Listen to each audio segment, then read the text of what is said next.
This conference will now be recorded. Call this town council meeting to order. The first thing on the agenda is the invocation by Oakley Landers from the Pine Drive Gospel Church. Good evening. Let's pray. Father, again, at the beginning of this town council meeting, we just humble ourselves before. We acknowledge earnestly that you are the God who is there, and that there is no other Heavenly Father, that you are the sovereign Lord, and in you we live, we move, we have our being. Apart from you, we can do nothing. If you will, we will. And Father, also we thank you for your blessings, your mercies toward us in the town of Surfside.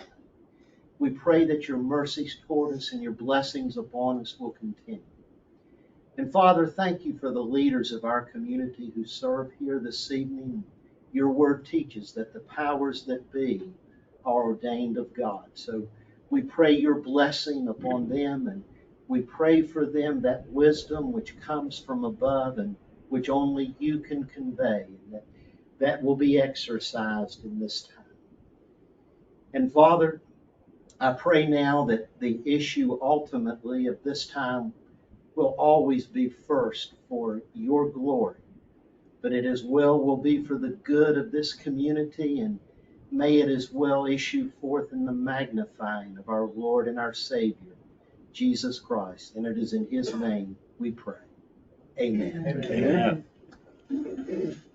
I pledge allegiance to the flag of the United States of America and to the republic for which it stands, one nation, under God, indivisible, with liberty and justice for all.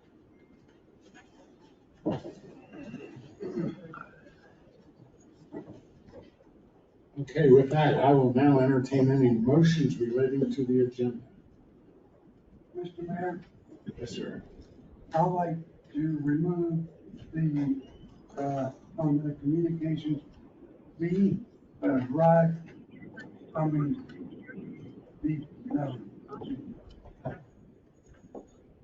your parking lot, which is, I think under decision, yes. 7C. That's under C under business. Yeah, see in their business, yes. I'd like to remove, your parking lot till a later time. Second. Okay. Is there any discussion on it before we vote? Yeah, why? Go ahead. Well, yeah, because we, first John Adair is not here, and West is free of that the work that they've done for us in the past, they got way over budget. And we don't have, he's not here to talk about money is so much cheaper.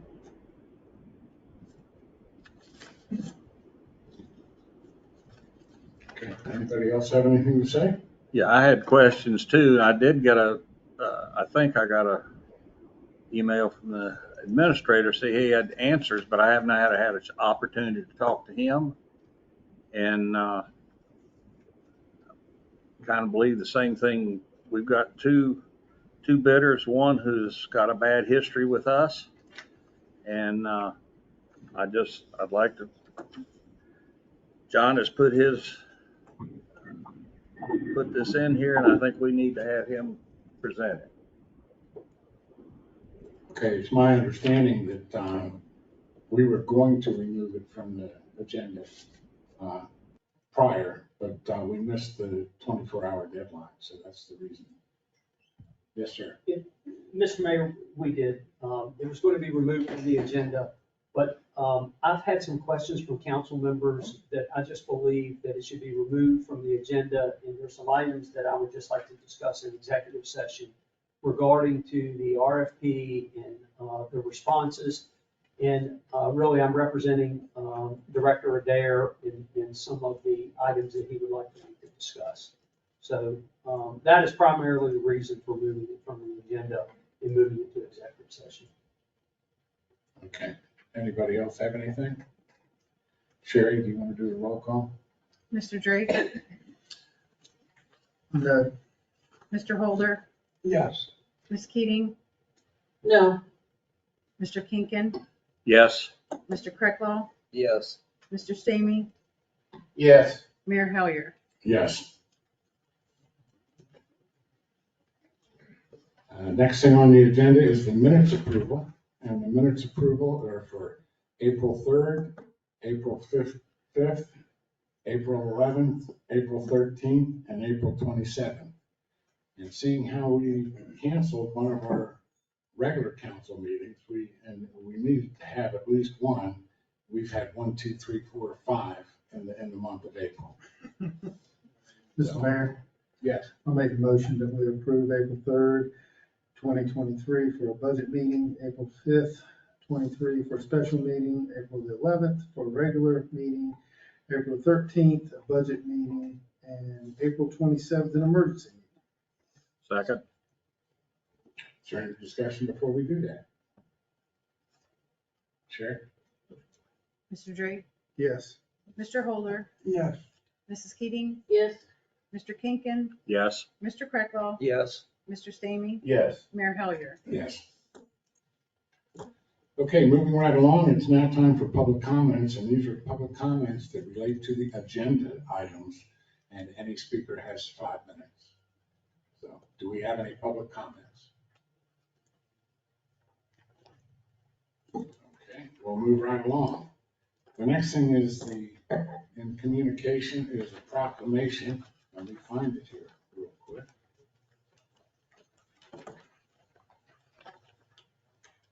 I got it.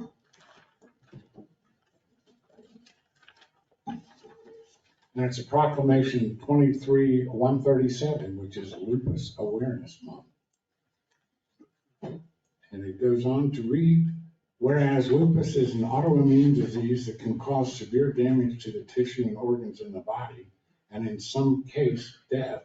And whereas it is estimated that at least 1.5 million Americans and 5 million people worldwide suffer from a form of lupus.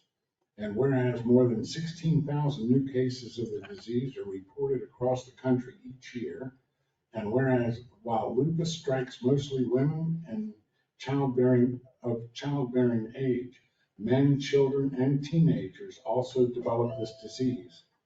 And whereas the most common symptoms of lupus, including extreme fatigue, headache, painful or swollen joints, anemia, and hair loss, can mimic numerous other diseases, and a lack of awareness of the symptoms and health effects of lupus lead many people to suffer several years before obtaining a correct diagnosis and medical treatment.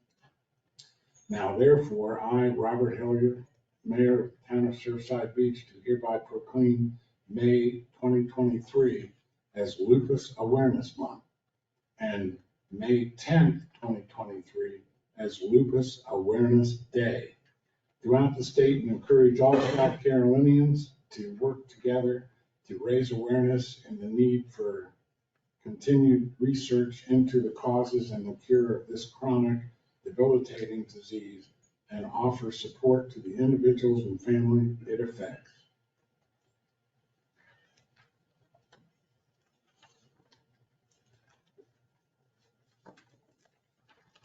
So Sherry, you want to do a roll call on that?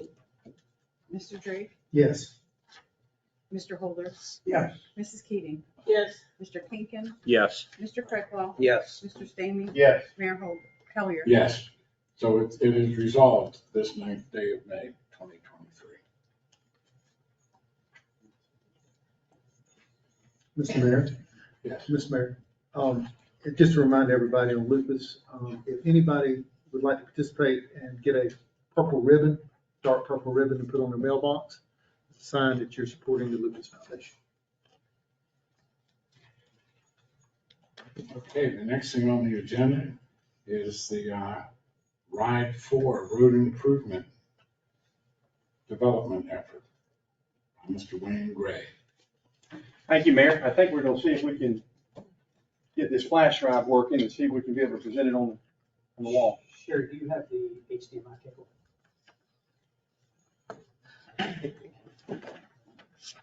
In any event, I do have some printed copies, so. All of council has copies. Do they? Oh, yes. Okay, okay.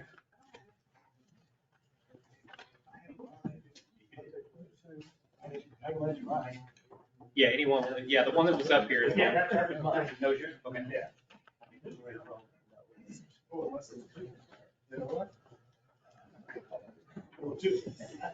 Thanks a lot.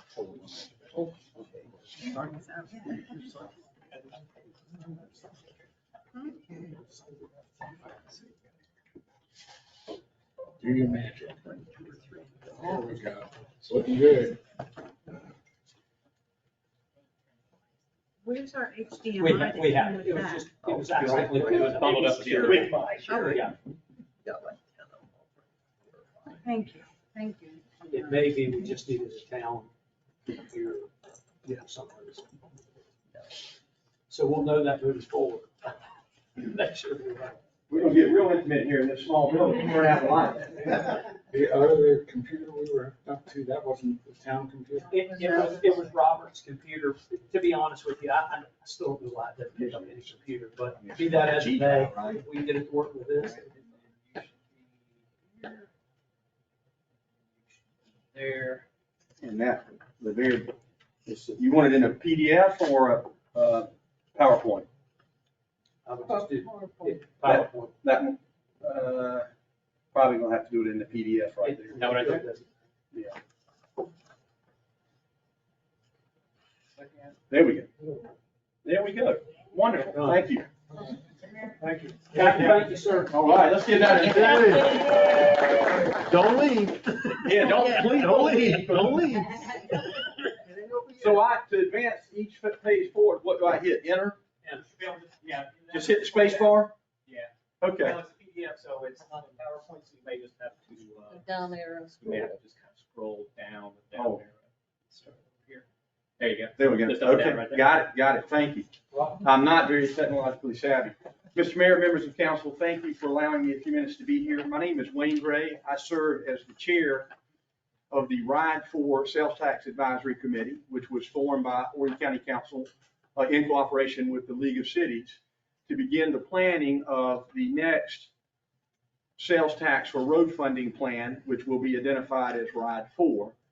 I felt like today that I wanted to come and bring you an update on our advisory committee, which is not a body that's required by state statute, the capital project sales tax, but is a advisory body that the county has used in RIDE 2 and RIDE 3 and wanted to continue to use in RIDE 4.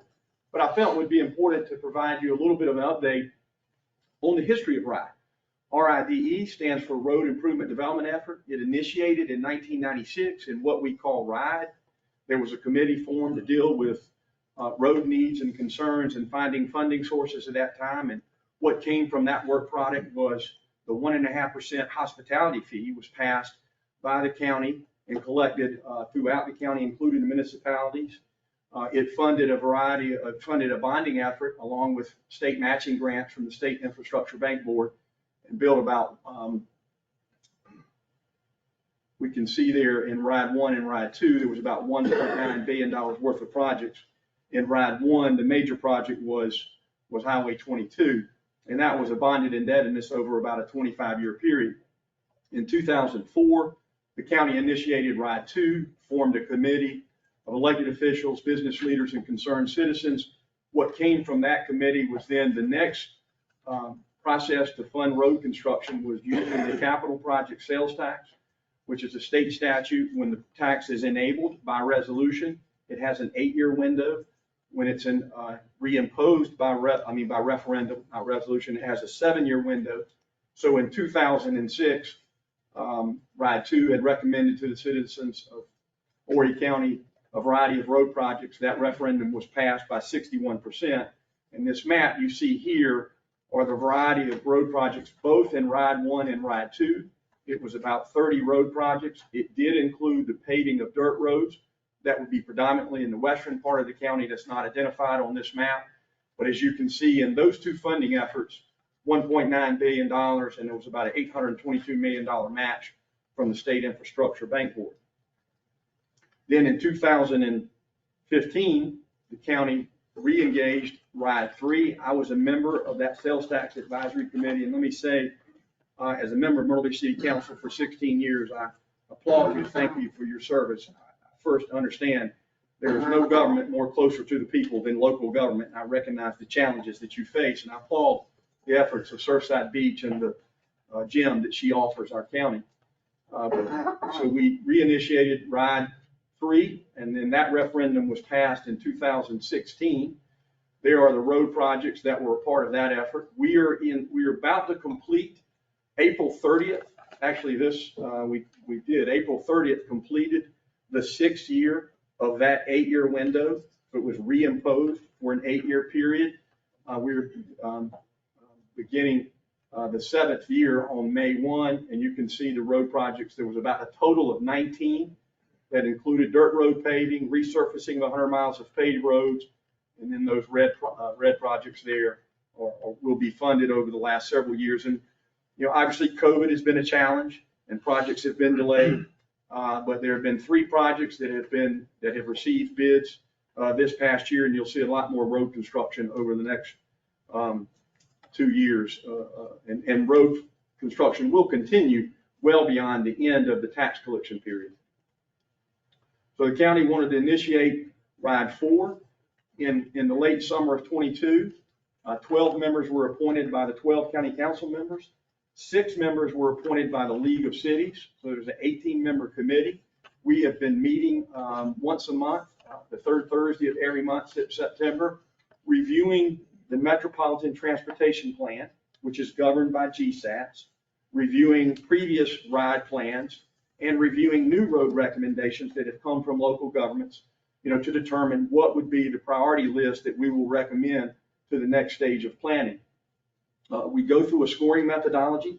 What we want to do, obviously, is you want to build roads that do the most amount of good for the most amount of people, recognizing that we need to invest this money countywide, because this is a referendum voted on by the citizens, and everybody needs to obviously understand and feel that there's investment being made in their communities. And that's the reason of this larger advisory committee, have 18 people, so that the entire county will be represented as those meetings occur.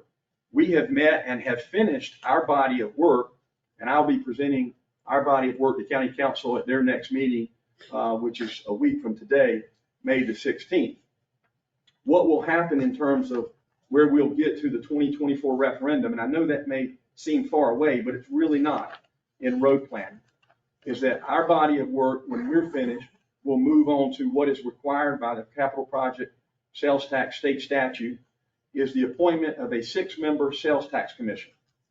3 will be appointed by county council, and 3 will be appointed by the municipalities that have the largest population based on the most recent census.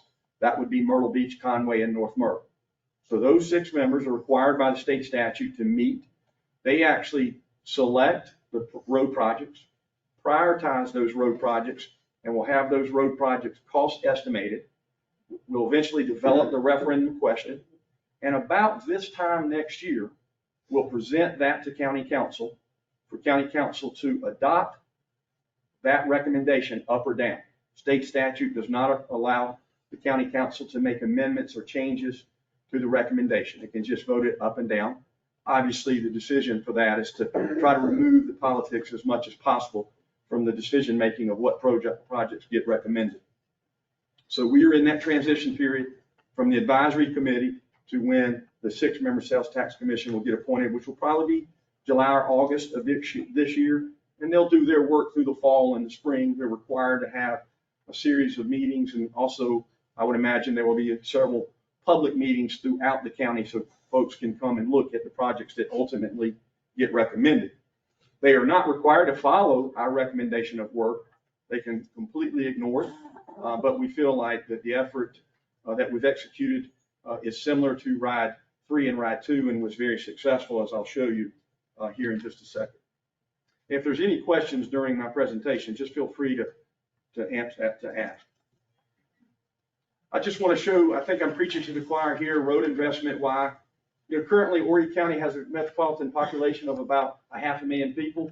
I would suggest to you that on any given day, given our tourism, given our second homeowners, given the people that live outside the county that come here and employ during the day, given the amount of people that bring goods and services during the day, that our actual average daily population is about 1 million people. Therefore, we need the infrastructure to serve that. We're consistently the fastest growing metropolitan area in the county. Certainly, we need road investment for economic development, tourism, and for safety and evacuation, and ultimately just to maintain the quality of life that we all enjoy, which is why we chose to live here by this seaside resort. One may ask, why sales tax funding? Well, when the state was entitling this legislation back in the late 80s and the early 90s, one of the reasons is when you're talking about using sales tax for capital investment, in this case roads, everyone pays that needs and uses the roads. Residents, businesses, governmental entities, non-governmental entities. And we know through studies at the Wall School of Business at Coastal Carolina University that approximately 60% and maybe even more of the total sales tax collected countywide is paid for by tourists. Now, certainly they should participate in the funding of that infrastructure investment because they're enjoying the roads as they drive to here and leave here and traverse through our communities. And if you can look to the right there, you can see the success of the sales tax referendums that we've had in recent years. In November of 22, the most recent election, it was an educational capital option sales tax, 68% approval. The November 16 Capital Roads project, 69% approval. In 2008, the education, 67%. And then in 2006, as I mentioned earlier, that was the first referendum on the capital project sales tax for roads, received 61%. That tells me that the voters, number one, recognize and see the benefit of this road investment, or in the case of the educational, in the new buildings and schools, both at K through 12, Horry Georgetown Tech and CCU. But they also recognize that we're getting the benefit of this capital investment that's being paid for by 60% of the tourists. Wanted to just give you an indication of where we stand in Ride 3. This is a fiscal year May 1 through April 30. So the tax would begin on May 1 and it ends on April 30, whether it's an 8 or a 7-year period. And you can see the budgeted that was budgeted in Ride 3, which would have been completed around 2016, had $592 million. But you look to the middle column and you actually see the collections of the current sales tax. You can see coming out of COVID, the robust economy that we've experienced, both with growth in tourists and folks moving here. I don't need to tell you folks what you're experiencing in Surfside Beach, that collections have far exceeded budgeted estimates. And you can see there the 12 months ending 4/30/22, which was a year ago, that number was 117 million. I can report to you from information from the South Carolina Department of Revenue that in the trailing 12 months ending February of 23, that 12-month collection was $125 million. So right now, annually, that 1% sales tax is collecting about $125 million. And of course, those revenue collections are what we will use for the revenue estimate for Ride 4. You may have read and have seen, as reported in the news, not only are we having revenue collections, we're certainly having cost escalation in the projects that are being proposed for bid in Ride 3. So we'll continue to face that challenge. I can tell you that within the city limits of Surfside Beach, which 2 square miles, 16 blocks is probably less than 1% of the total land mass of Horry County, represents about 3% of the total sales tax collections, about $280 million a year, which results in 1% results in just over $3 million a year that you're contributing to that $125 million. We'll use that revenue to project Ride 4. We had an original estimate when we began our work in September, but given the robust collections, our current estimate that the Sales Tax Advisory Committee and the Sales Tax Commission will use for the 7 years, that will be as a part of the state statute, is 800, and I'm just going to round it to 826 million. And again, this current Ride 3 will end April 30 of 2025. Ride 4, hopefully there's a positive vote in the referendum, will start May 1st. So there's no lapse. It's not a new tax. It's just a continuation of the existing tax.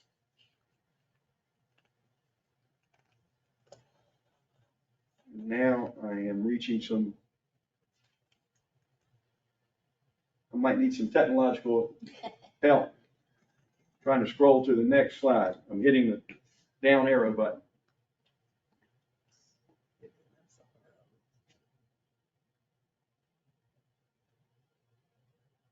There we go. Yep. So as we began, I mentioned to you, the committee was utilizing the Grand Trunk Area Transportation Metropolitan Transportation Plan, previous RIDE reports, and other committee recommendations given the changing growth patterns that we're experiencing. And the way we started the process was each committee member, 18 of us, had the ability to recommend 3 projects in priority of 1, 2, and 3. So where we began is there are 15 one-road projects there. That was a part of the initial road recommendation that ended up costing $3.3 billion in roads. I just want to put that figure in your mind to give you, and all of these roads, I can tell you, have great merit. They've been on a previous plan somewhere. It wasn't just selecting it out of thin air. But obviously, given that we've got a revenue estimate of $826 million, we've got to go through a methodology to narrow that down to a recommendation. I apologize for the hoarseness of my voice. I had a little bit of a cough over the weekend. What we've ended up adopting on April the 20th is, this is our recommended project list.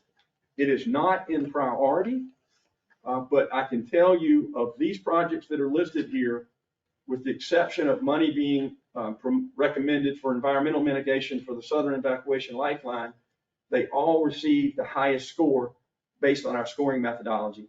And the scoring methodology pretty much followed the GSATS methodology, which again, you want to do the most amount of good for the most amount of people. We do include $100 million for the paving of dirt roads. That's approximately, we'll pave 100 miles, 35 million for resurfacing existing paved roads. That would be both in the unincorporated area and in the municipal boundaries. And you can see there the projects that are being recommended: widening a portion of Highway 90, building an acceleration lane at 501 and 319 in Aner, the widening of River Oaks Drive from Highway 501 all the way to International Drive, Big Block Road widening from 544 to 707, Seaboard Street. There's also another section of South Carolina 90 widening, and we've also allocated $60 million for preliminary environmental study for the Lake Busby bypass, which is the second river crossing at the Waccamaw River, closer to Conway proper, and $60 million for environmental mitigation for the Southern Evacuation Lifeline.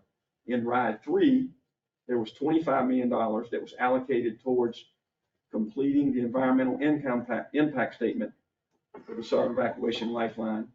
Of course, before you could get a record of decision, which is a permit, the entire road project would have to be mitigated.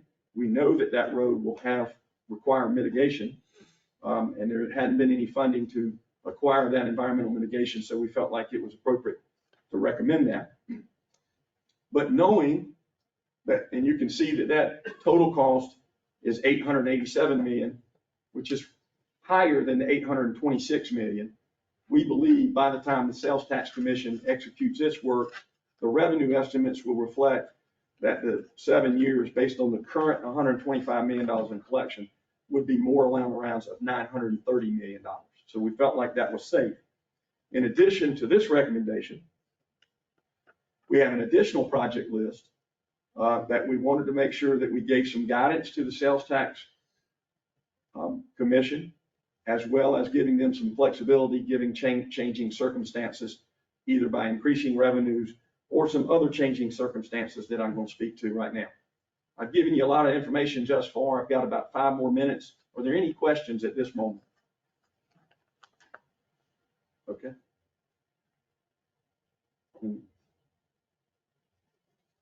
I'm going to need some technological. I apologize. I hit this accidentally. Wayne, can I ask a question? You may, sir. The Southern evacuation lifeline, is there a wild ass guess when it might be completed or started or?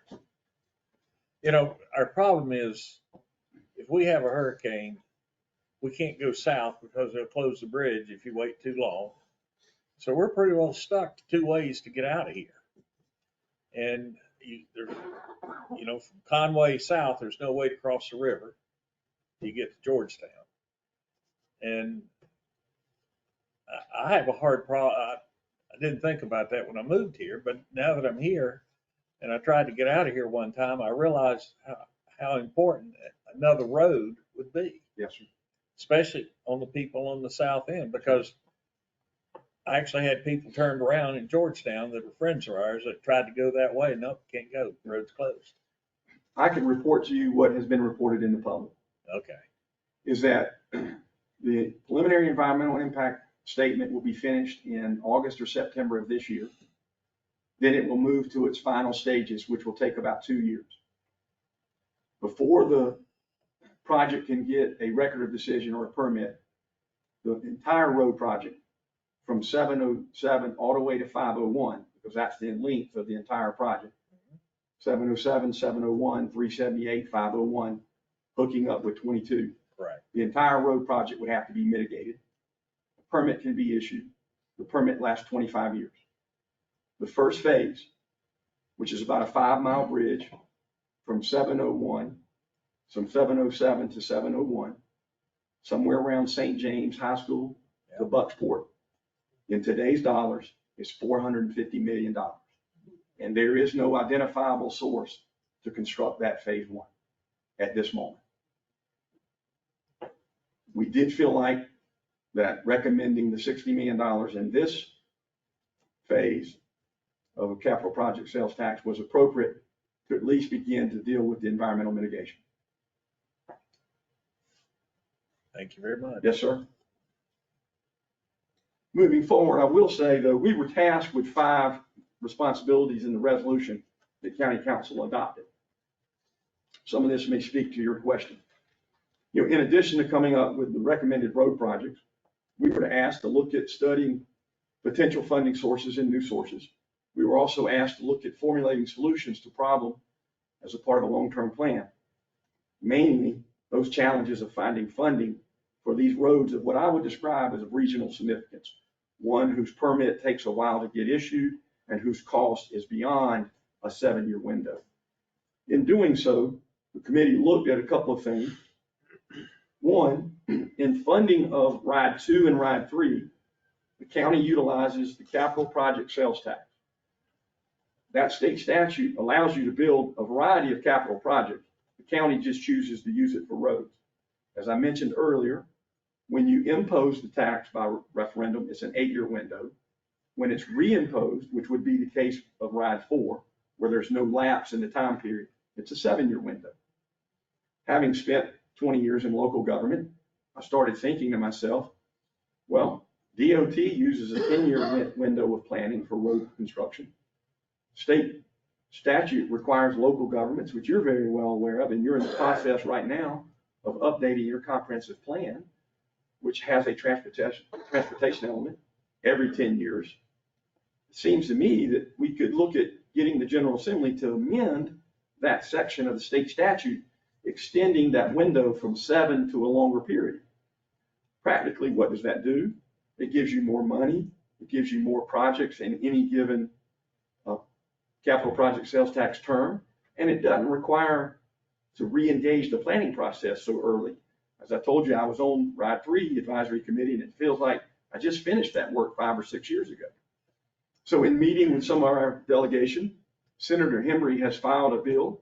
It's Senate 116. It has not been assigned to subcommittee, but it would extend that 7-year window from 7 to 11. The reason for 11 would allow you to continue to line up that when it's lapsing, you would have a referendum the previous November before it elapsed in April.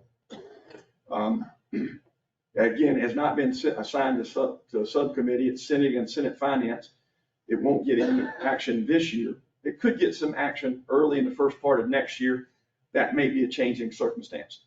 based on the revenue estimates, what would that difference be? Instead of roughly, I'm speaking in round terms, 900 million over 7 years, it would be about 1.5 billion over an 11-year period. It would allow you just to include more projects. In addition to that, the state does also have an additional piece of legislation it's Chapter 37, called Optional Methods for Financing Transportation Facilities. It's commonly referred to as the transportation tax. It only allows for local county governments to impose it by referendum and to build transportation facilities. But in the statute, it allows for a period of time not to exceed 25 years. However, there is a limitation in the language that I have quoted here, limitation on the sales tax rate. At no time may any portion of the county area be subject to more than 1% sales tax levied pursuant to this chapter. Okay, what does that mean? Well, because we have the educational sales tax, then we're not able to use this state statute as an option. Well, how inconsistent is that? You mean I can use the educational sales tax and the capital option sales tax, meaning I've got 2 pennies on top of the existing 6% sales tax, but I couldn't use this one in lieu of the capital project sales tax. And it's just because of that limiting language. You may ask the question, how does that occur? Well, often when these statutes get enabled, then sometimes the General Assembly will come back in at a later date and patch it, placing limitations on it, not recognizing that it creates that inconsistency. My only point there would be, if I were one of the 12 county council members and I'm charged with looking at allowing a referendum for construction roads to pay for by sales tax, I certainly would like to have all the options available to me, whether I choose the capital project sales tax or I choose the transportation tax. We have lifted this information up to our General Assembly members through our delegation. There's discussion, not sure what options may come of that, but we have presented this to county council and they have adopted a resolution earlier in the year encouraging our delegation to, consider these limitations on the county's ability to finance roads. And let me just show you this one last graph. So again, just looking at the revenue projections based on what I just shared with you, the current 7 years would result in $825 million based on the current revenue estimate. I do believe that number will be a little above 900, but we're still being conservative in our estimate. If you were to get 11-year, based on extending the capital project sales tax, that'd be 1.4 billion. I'm rounding again. Or if you were able to use the transportation tax in lieu of the capital project sales tax and choose 15, 20, or as much as 25 years, you can see the staggering numbers of 2 billion, 2.7 billion, and 3.5 billion. And I'll just then use those numbers to refer back to that first graph I showed you of those first 51 road projects that totaled $3.8 billion. So you can see at the end of this that our current needs, which are basically just dealing with making road improvements to what I would call our local farm to market roads, not these projects of regional significance, because in those 51 was not Sale, was not the Lake Busby bypass, or was not an interstate connector to 95, which many parts of our county believe is a necessary road project as well. And so the question becomes, we can see that we are woefully behind the road investment that we need to continue to grow our economy, allow for economic prosperity, and provide that quality of life that we all enjoy and that you enjoy right here in the town of Surfside Beach. Thank you for your few minutes and your patience today. I apologize again for my voice. What questions can I answer? Anybody have any questions?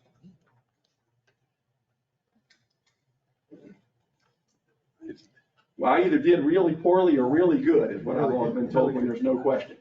Well, Or you're just ready to move on. No, really good, good information. the situation is, if we hadn't had these programs, we wouldn't have any roads.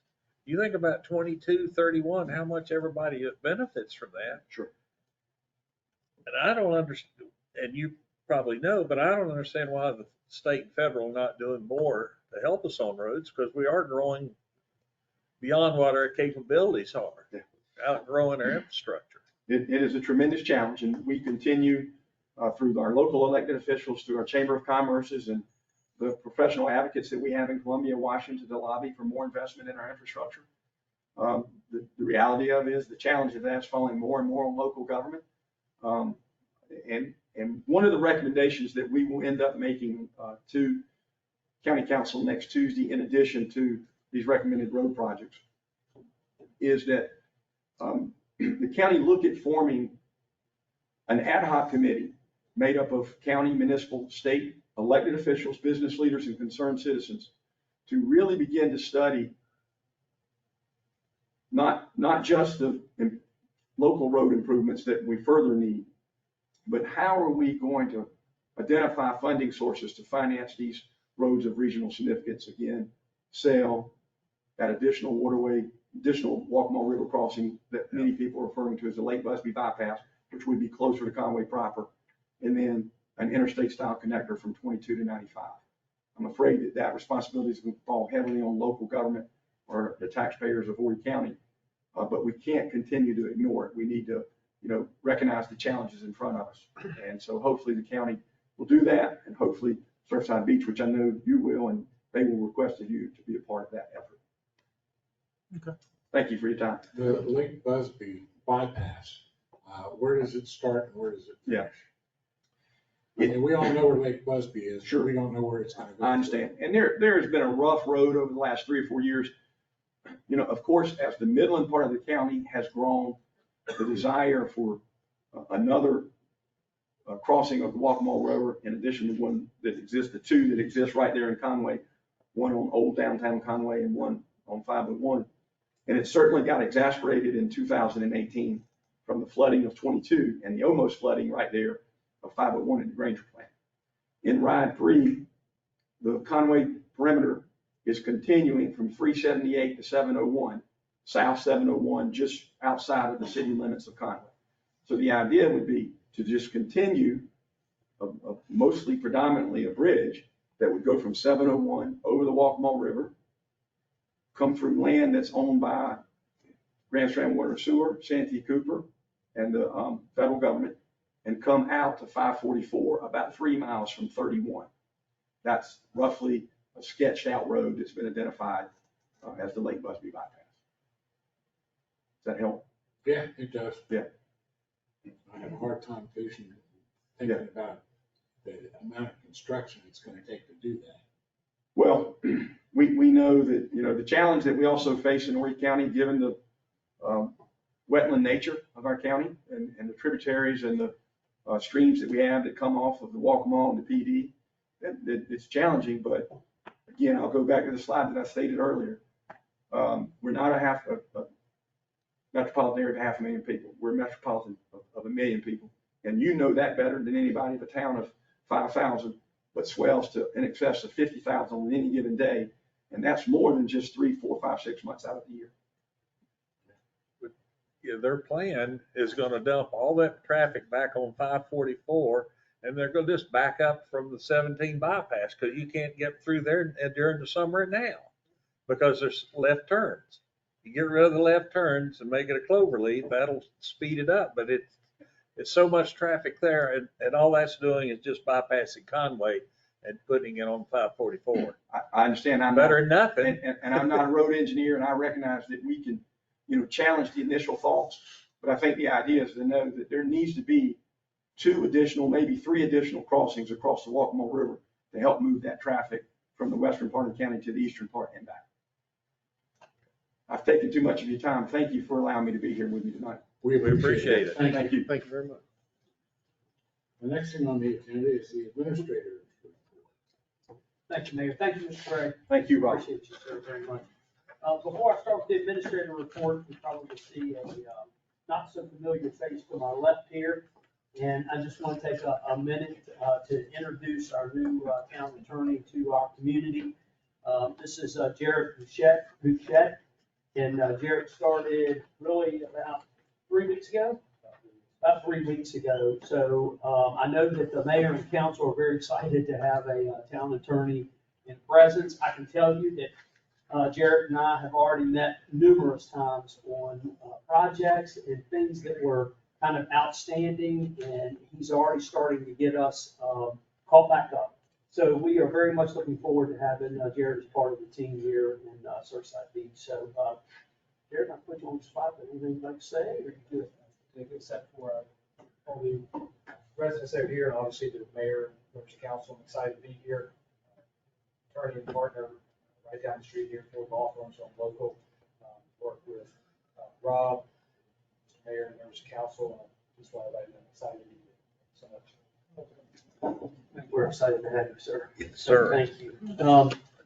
I know there's a lot on the agenda, so I'll try to keep this brief and move through it pretty quick. First of all, I'd like to start with the pier update. If you've been down by the pier, you can see that there's still a lot of work going on with the pier.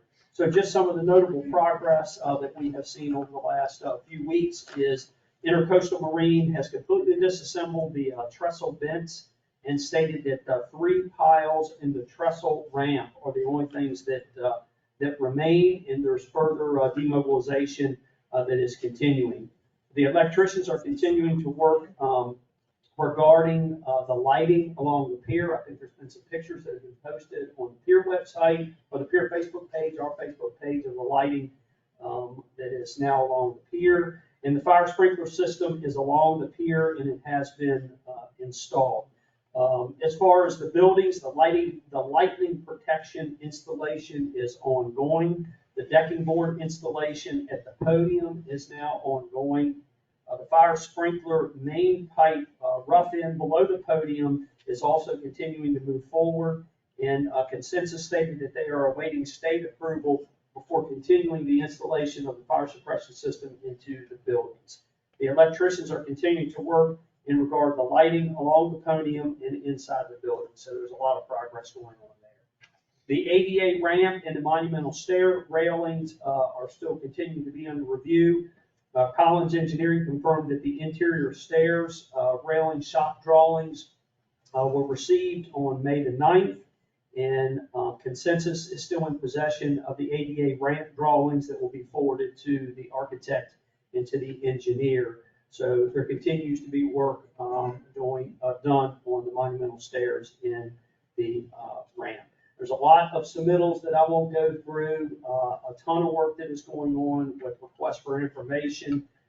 The upcoming schedule for this week is there continues to be work, obviously on the pier and in the buildings, and I will be meeting Collins and LS3P out there on Thursday to walk with them to do a pier inspection. So there's a lot of things happening on the pier. I also met with the owner for beach services. There's been a robust discussion here at council, and they've asked me to follow through along with Chief Hoffman on what our lifeguard situation is going to look like this year on the beach. So we are in the process of updating that information, and I actually met with Jared about this also. So this is in a nutshell, so the community knows what's going to happen this summer.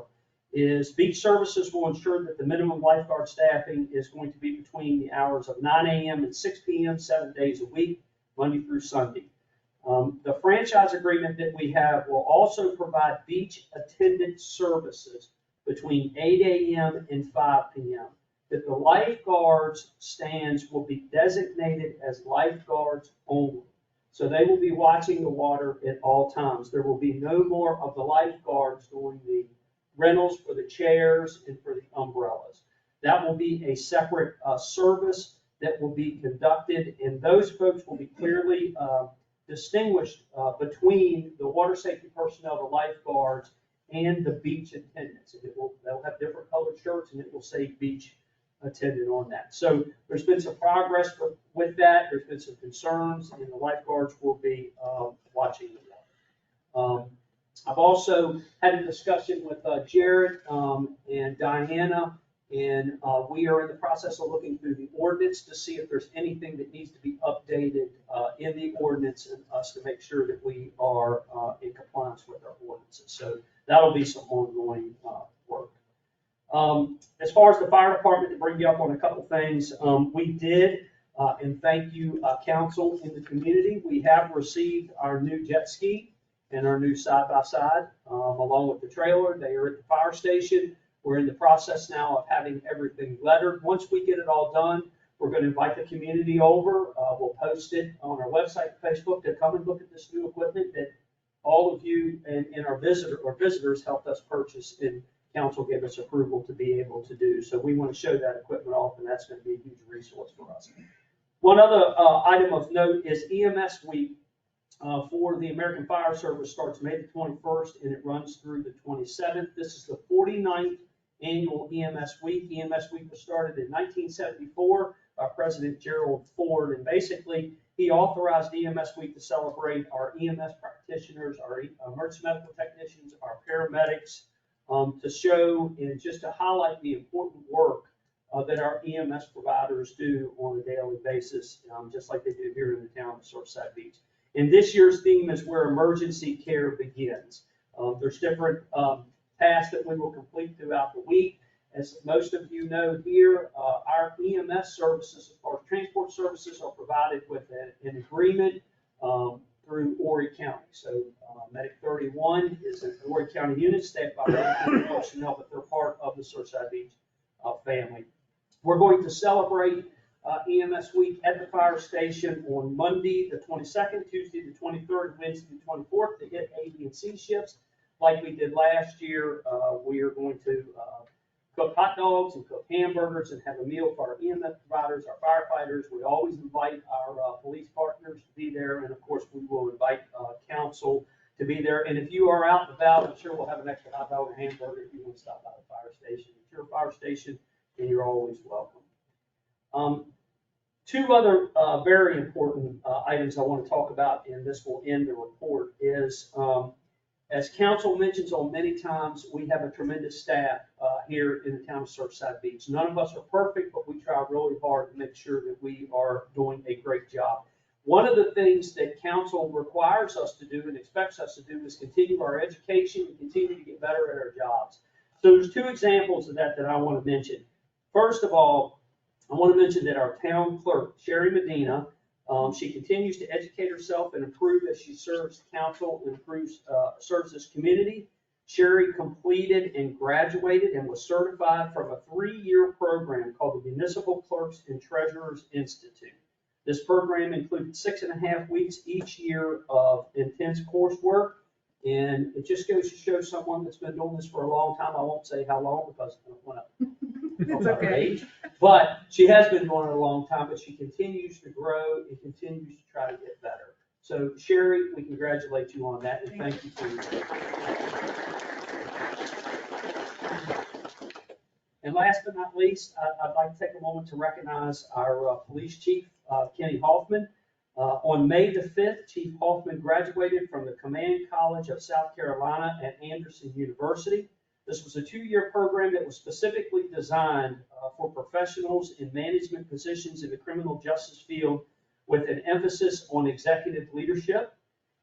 He worked with other South Carolina law enforcement leaders, and the program required research in topics relevant to today's law enforcement agencies. Chief Hoffman research focused on tactical and strategic planning, recruiting, retention, and effective community programs that provides efficient delivery of police services. Upon completion of this program, Chief Hoffman was awarded a master's degree in criminal justice, which is held by only 14% of the law enforcement executives in the United States, and he works right here for the town of Surfside Beach. So, Chief Hoffman, thank you for your dedication.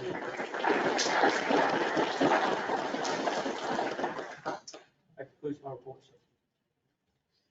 That was a pretty good report. Got a lot of good things going on there. Okay, moving right along, we're gonna go into the business section, and the first thing in there is the peer committee presentation.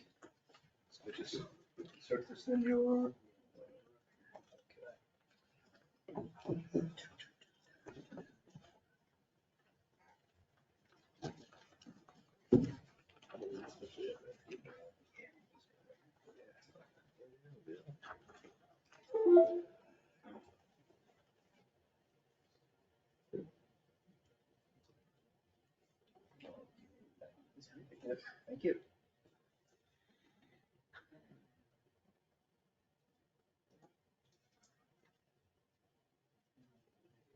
Yeah, okay, that's it. All right, thanks very much. I don't need to preview the next slide, but, oh, it doesn't. It's just here. Okay, thank you. Okay. Do the lights turn down? Yes, please. Okay. I'm Robert Kraus, the chairman of the peer committee, and we've got a few recommendations to make to council tonight, specifically on operating hours, fishing fees, and the Space D building that we still have an RFP open, and I'll just go through the summary of all those recommendations. So the first thing is on the hours. We took a lot of things into consideration. I'm not going to read all of those, but the early morning stuff to see the sunrise and walkers, sun, weather and sun exposure, and just when people could get out there. Fishing people like the early morning hours as well. We looked at our previous pier hours and surrounding local piers, and we also looked at our survey results, which indicated overnight fishing interest, and we considered our 11 p.m. noise ordinance. Again, you can see all the recommendations for the other pier, or the comparisons for the other piers on the Grand Strand. I won't read all them, but pretty early through the summer and pretty late into the evening. So our recommendations for the first year would be 7 a.m. to 11 p.m. because we're not going to be fully open through the summer season this year. We know that. And then we would recommend 2024 to continue those hours, October, the end of 23 into 24 March, and then go to a 6 a.m. to 1 a.m. as the weather warms up and we start to get more visitors in the April or September timeframe. And then we would look at overnight fishing in 2024 once we're more fully operational. Fees is the next item. And again, we looked at what we had from the previous pier, and we kind of worked off of that with maybe some slight adjustments, consider inflation and so forth. So standard fishing, $12. We decided we'd recommend that the weekly and annual fees stay the same. King fishing, we'd go up to $14, and again, hold the $65 and $200 for the weekly and annual passes. And we then recommend furthermore that residents with proof of residential home ownership in Surfside Beach get half off of fishing fees, but not rod rentals. And we would limit to 2 active rods per fisher. We also have a few discounts, 50% off fishing fees for veterans and first responders, peer guests with autism, and children under 12. We have a recommendation from way back at the beginning for the bait shop to administer the fees and the partner to determine the discount, evidence, and manage the logistics. That basically mirrors what we did with Pier Outfitters in the previous pier, a 90-10 revenue split. I know that the discussions with our potential bait shop have been ongoing, but we still recommend that we follow through with that. And then we left open a non-resident property owner discount. We just didn't address that at this point. That's something we could consider in a future date. I'm not going to go through this in great detail, but Dusty set up he asked for some input about fishing specific. And, they asked for the moon, 24/7, overnight fishing, don't want the pier walkers on. Kind of want to be able to latch the gate so they have it to themselves. Some amenities, they do want some, but they also kind of want to hold some things off, no live bands or music, etc. King fishing was a big one in the fishing feedback, awards, wall of fame catches, kind of things you see down near Marsh Walk, and a few other items. Again, we're not trying to cover all of these in the recommendations. It's a pretty wide scope of things they've asked for, but just to let you know that they're out there and they have their very specific desires. And then Space D, Again, we know we had to open an RFP. We just want to make the recommendation that this be a food and beverage service, and there's a few reasons for that. We get H-tax dollars from that, which merchandise doesn't do. Food and dining was the highest requested item, multiple food and dining options on the pier from our original survey. And it is the building at the far end of the pier. You can see, looking out toward the ocean, and in the second photo, being on the pier, out near the observation area, looking back at the building. It's got the best ocean view. It's well suited for food and beverage service. And you can see it's a little bit small, but multiple dining and food options is definitely the number one choice. So just to conclude all this, our recommendations for hours is up 7 to 11 for 2023, through the same hours through the winter season, but opening up to 6 a.m. to 1 a.m. April through September, and look at fishing, overnight fishing options in 2024, but not yet. Fishing fees, 12 daily, 45 weekly, 150 annually. King fishing, 14, 65, and 200. Half off for residents with proof of home ownership, 2 active rods, 50% off for veterans, first responders, pier guests with autism and children under 12. And then again, just that space B be left as a food and beverage. Highly recommend that.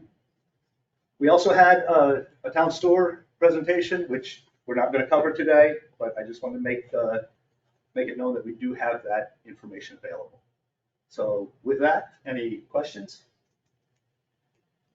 Yeah, Mr. Mayor, I admit I'm no fisherman. I actually went once with my dad. That's it. But what is the difference between standard fishing and king fishing vis-a-vis the presence on the pier that justifies a $2 difference? It's bigger fish further out in the ocean. I'm sure no expert either. I defer to anybody who really understands fishing. You have some info, Bill? When I used to watch them kingfish, it requires you to run a line out and anchor it. And I don't know how to anchor it to the bottom of the water. And then the second line is on a, for lack of a better word, clothesline clip. And it's the line goes out with bait on it, and it's hanging down. And when the fish hits it, it pops the line, and they take off running. So to fish for one line, it takes 2 lines to fish for kingfish. Okay, but we're already saying, but we're already saying under standard fishing, they can have up to 2 rods. So that's 2 lines too. So, like I said, vis-a-vis presence on the pier, because, that's what the fishing fee is for.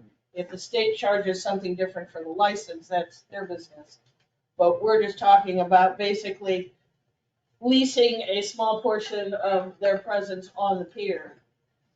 Does it really matter to justify a $2 difference? Yeah, again, I'm not an expert. I do believe the 2 lines are running conjunction, so they have issues with crossing over and so forth. Whereas, 2 separate lines are doing what they're doing. I think they would do that too. They very well may. And it is pretty standard to have a higher fee for king fishing. Again, I can't really explain it. But Do that's other what piers let them kingfish? I'm sorry? Do other piers let them? Yeah, kingfish? I don't know which ones do right off the top of my head. Dusty led most of our research into the fishing items. I would have to get with him to get all the details. Mayor, didn't we at one time have wasn't it an extra fee to kingfish out on our pier at one time too? Yeah, I mean, Before we're the end basically, of it, wasn't it just an extra fee to fish out there? for Yeah, we've kingfish? always had a fee. Because it's always been at the end. They use the kingfish off the end of the pier out into the main ocean, where everybody else is fishing to the sides and all. They don't use the end of the pier for the kingfishermen.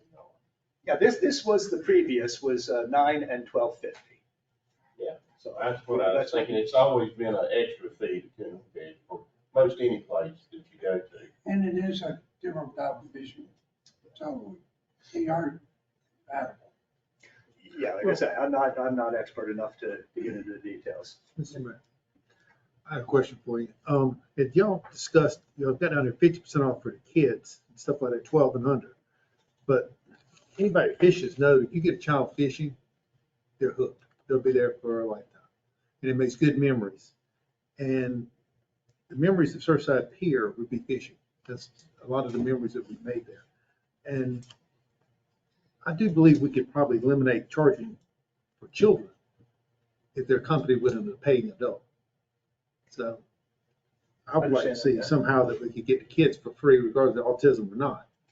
Just to do away with any fee on a child. Whether they're visiting, whether they're whatever, because they're not going to go by themselves. Okay. And it would be a good opportunity for us to build loyalty to Surfside Beach Pier, just like Garden City has loyalty down there to their pier. Okay, I understand that. Well, Mr. Mayor, my other question was the jump in the fee. I just did a quick Google search of our neighboring piers. And most seem to be for this season, they were at about $7, which I think is what ours used to be. And now they're up to between 7 and 8. So they haven't gone up significantly. I think there's one in North Myrtle Beach that might be $10.50. And as you get further north, they get more expensive into North Carolina. But if we stand to want to be competitive, especially with Garden City, how are we going to justify $4 more to fish off of our pier? Yeah, I guess, I don't know, let's see, if we, yeah, we did not document, we did the hours for the other piers, but I don't have the fee comparisons right here. Like I said, we were 9 before up into 2016, so I guess we were higher already. We did base a lot of it on where we were back See, then. when we did the evaluation on one of the budgets, we had the fishing fees were at $7.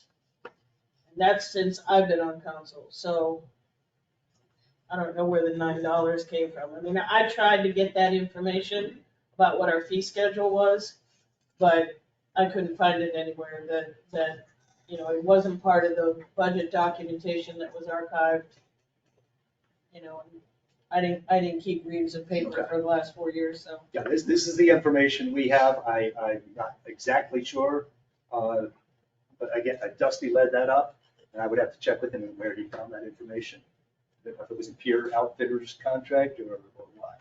But you're saying residents would fish for $6, half off. Right, yes. Okay. Mr. Mayor, I just kind of have a little bit of an issue with the 50% off for veterans, first responders, and I guess just those two, because the logistics. Myself, I'm a veteran. I don't carry around my DD 214.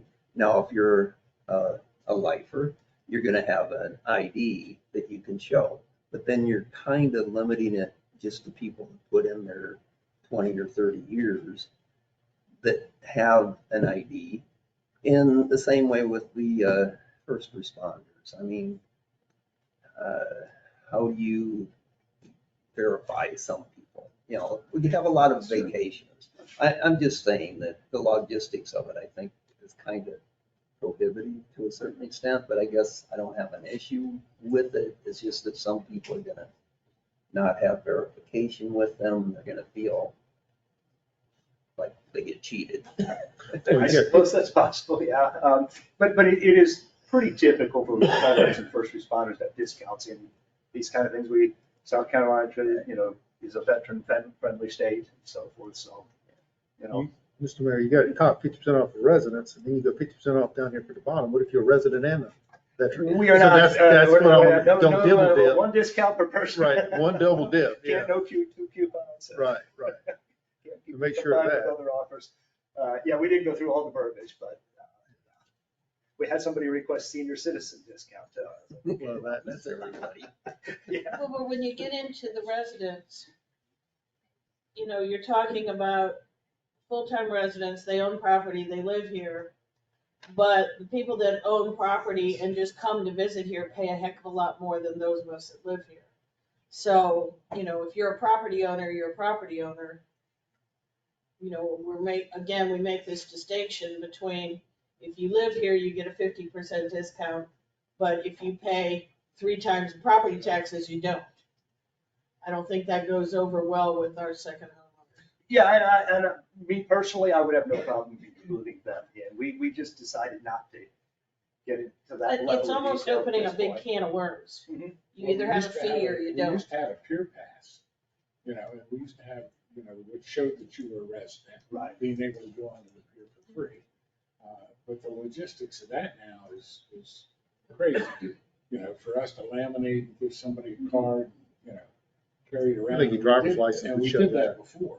Your driver's license would show you that. No, For your everybody residents. else's driver's license says Surfside Beach 29575 that lives over, That's true.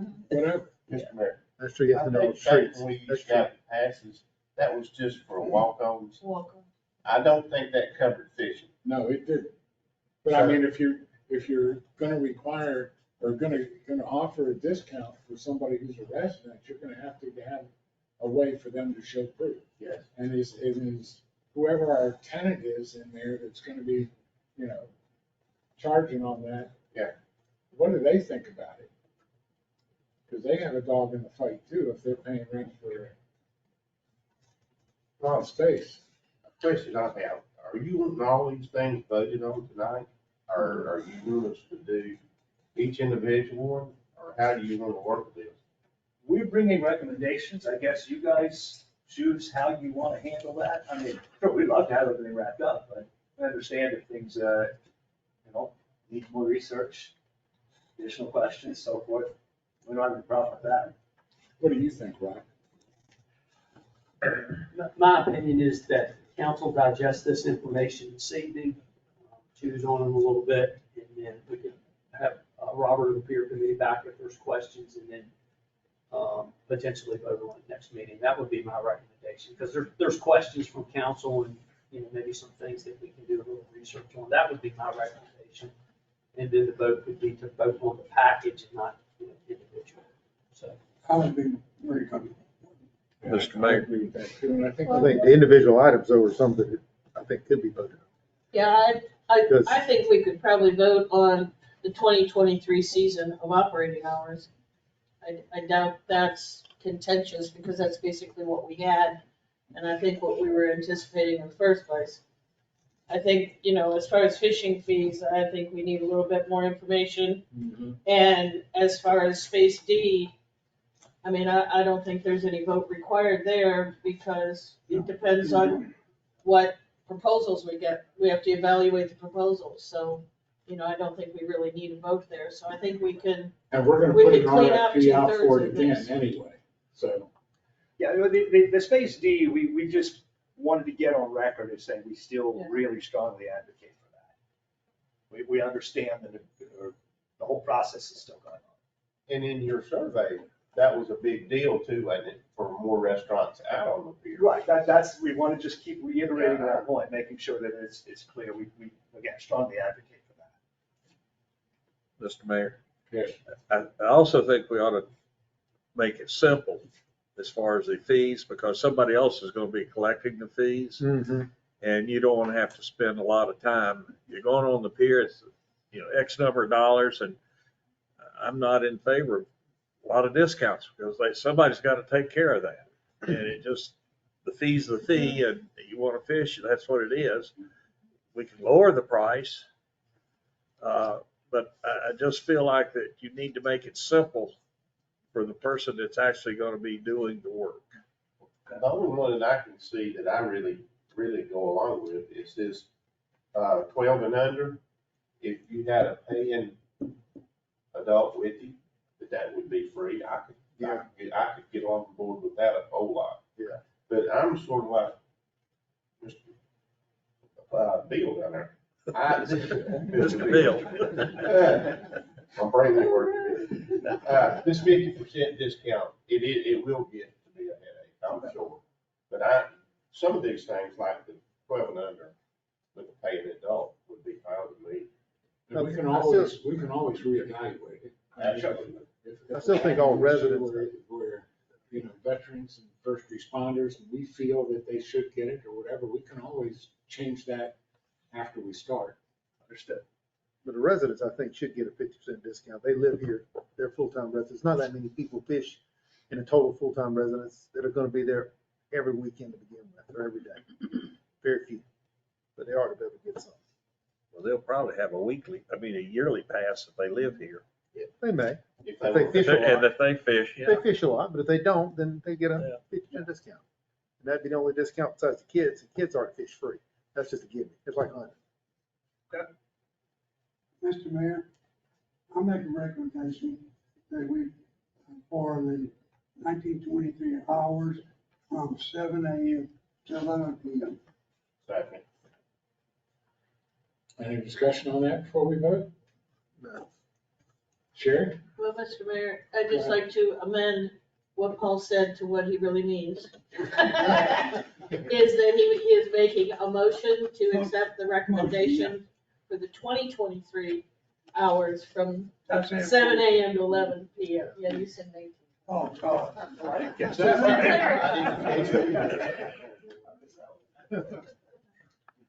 Just so the record's straight. I heard that too, but I want.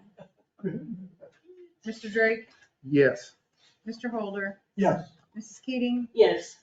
Mr. Kinkin, Yes. Mr. Krecklow, Yes. Mr. Stamey, Yes. Mayor Hellier. Yes.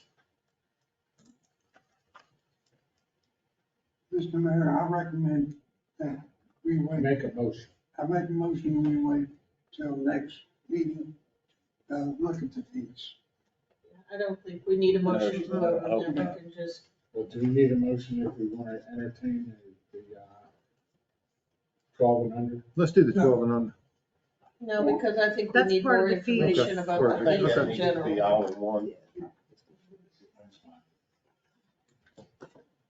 So we will take your recommendations in, we'll take them into consideration. We've already voted on the one recommendation, and we'll let you know how the other ones go. Yeah, we'll continue to gather information as necessary. Have more when we come back. Okay. Thank you. Thanks, Rick. Thank you for all the hard work your committee's done. Okay, the next thing is a decision paper for funding for mobile field unit by Chief Hoffman.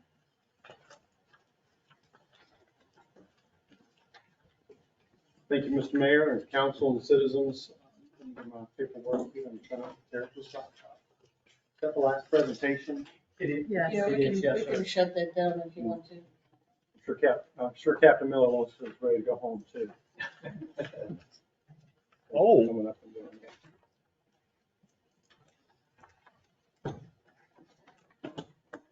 So, can everybody hear me okay? Yes. So the reason I'm coming to you tonight with this item, which is presently in the next budget for the hospitality, I know we're not quite there with the budget, but there's been some developments. If you've had a chance to look over the information that was provided in your packet. This particular project that we're asking to do, let me back up for a second. Hopefully the mayor and council and the citizens know I put a lot of priority into leveraging technology so we can be more efficient in our operations on a day-to-day basis. The Flock ALPR cameras, the cameras around town, and this is another piece of that. Every effort that I'm putting into this and ask to expend these taxpayer funds is always about trying to stave off some of the needs for additional personnel. And I think that this is an important piece of it, and it's why it's one of the few things that I was asking for in the upcoming budget, because I think it's that important. This project involves expanding our current software, our computer-aided dispatch software and our records management systems into an expansion into the vehicles so that that computer-aided dispatch information location of the patrol vehicles in the field where officers can see each other and dispatch can see the officers in the field, to streamline that information and make it more efficient. So when officers are in the field, they're running driver's license, tag, wanted checks, stolen property checks, and other things like that. All that information is gathered. Right now, it's in a whole nother program, so officers are switching between tabs and it's kind of complicated to do, and also takes the officer's attention away from sometimes their safety while they're out in the field and doing some of these operations.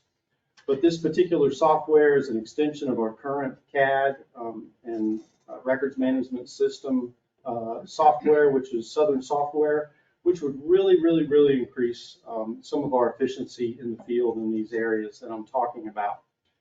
So we, of course, were pursuing that in the budget for the upcoming budget cycle. And then we received a certified letter from our current vendor, which is Allen Incorporated. They currently provide this software for us, although it's not attached to our CAD and records management system. It's just a separate program that we run.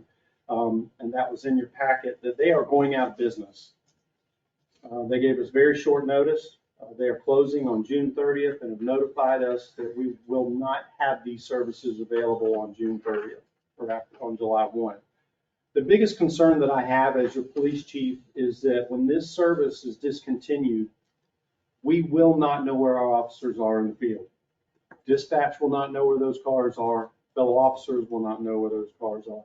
My biggest fear is then, of course, an officer can only call out for help and not have an opportunity to give their location. We don't know where they are. So hopefully you will share my concern there, and the citizens as well, that this is a serious officer safety concern requiring some type of urgent change. There is an option then that we could try to go ahead and move forward, which is what I'm asking you to do, is to go ahead and move forward with the program now. Give me the authorization to move forward with procurement if you agree with the software extension in the current budget, and do it right now. The reason we want to try to move a little bit faster is this is not a flip a switch type software thing where you can install it and go. There's a lot of components to this, getting this up and running. The most important is that we will have to coordinate with SLED because this information attaches to the SLED servers so that we can run driver's license tags, wanted checks, stolen checks, things. The vendor reports that that can take some time. So we need, and their recommendation is to get moving on this now so that hopefully by June 30th, we will have this project up and running. As you saw, the quote is in there. It's $37,700 for the software. That includes the program management fee, which is a one-time fee, and then the service fee of $5,000. Moving forward, that fee will be $5,000 a year is the maintenance fee.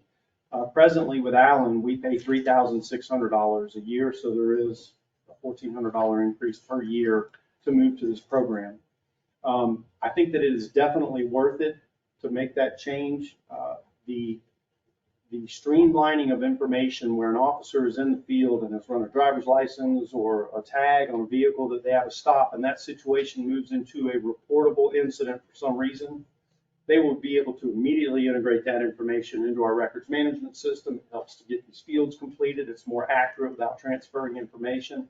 And most importantly, the vehicle locator is more advanced so we can see where our officers are, but also that has the ability from an administrative point of view to allow for breadcrumb tracing of where patrols are, where they were, to help us identify areas in the community that we may need to step up patrols and make sure we're giving proper coverage to our citizens. There could be a random street somewhere that we aren't patrolling very often. This would give us the ability to audit that and make sure that we're getting patrol resources into those streets that may not see as much police patrol. I did build in a little bit of extra after I met with the finance director, talked with her to make sure that the funds were available, that this was not going to create an issue. But we did put a little bit extra. That's why I'm asking for the $45,000, just in the event that we need to make some type of network changes as we move into this to make sure that we're, SLED and CJIS can, sometimes when we're doing projects, pop in and want to have some type of security update or something done. I don't anticipate that'll be the case, but the vendor recommended it as well, just to make sure that we have a little buffer in there. I don't want to have to come back and ask for any more to complete the project. So I anticipate it would be a 37.7, but we would ask you to approve up to 45 in the event that we need it for some network upgrades. Can I answer any questions? Of course, you know I have a question. Bring them. I'm ready. I hope. According to the paperwork here, it does not really obligate either party to any future commitment. Are we anticipating entering into a 2-year or 5-year type of maintenance program that somehow locks in or addresses the escalation of the 5,000? I could look into that. I don't believe so. We've been using Southern Software for 10, 12 years now. 2004. 2004. And everything they do is on a yearly maintenance fee, which is beneficial because if we do move to somewhere else, we're not locked into a long-term contract. Horry County is presently working on a kind of a global software solution right now, and we've had that we've been kind of keeping an eye on that in case that's a better value for the taxpayers in the event that we could move on to that and maybe it would be cheaper. But right now that's not available. So the suggestion would be to just stick with the yearly maintenance. I don't even believe they've ever even proposed a multi-year agreement, have they? I don't think that's an option. Okay, so we don't really know what next year's $5,000 is going to equate to.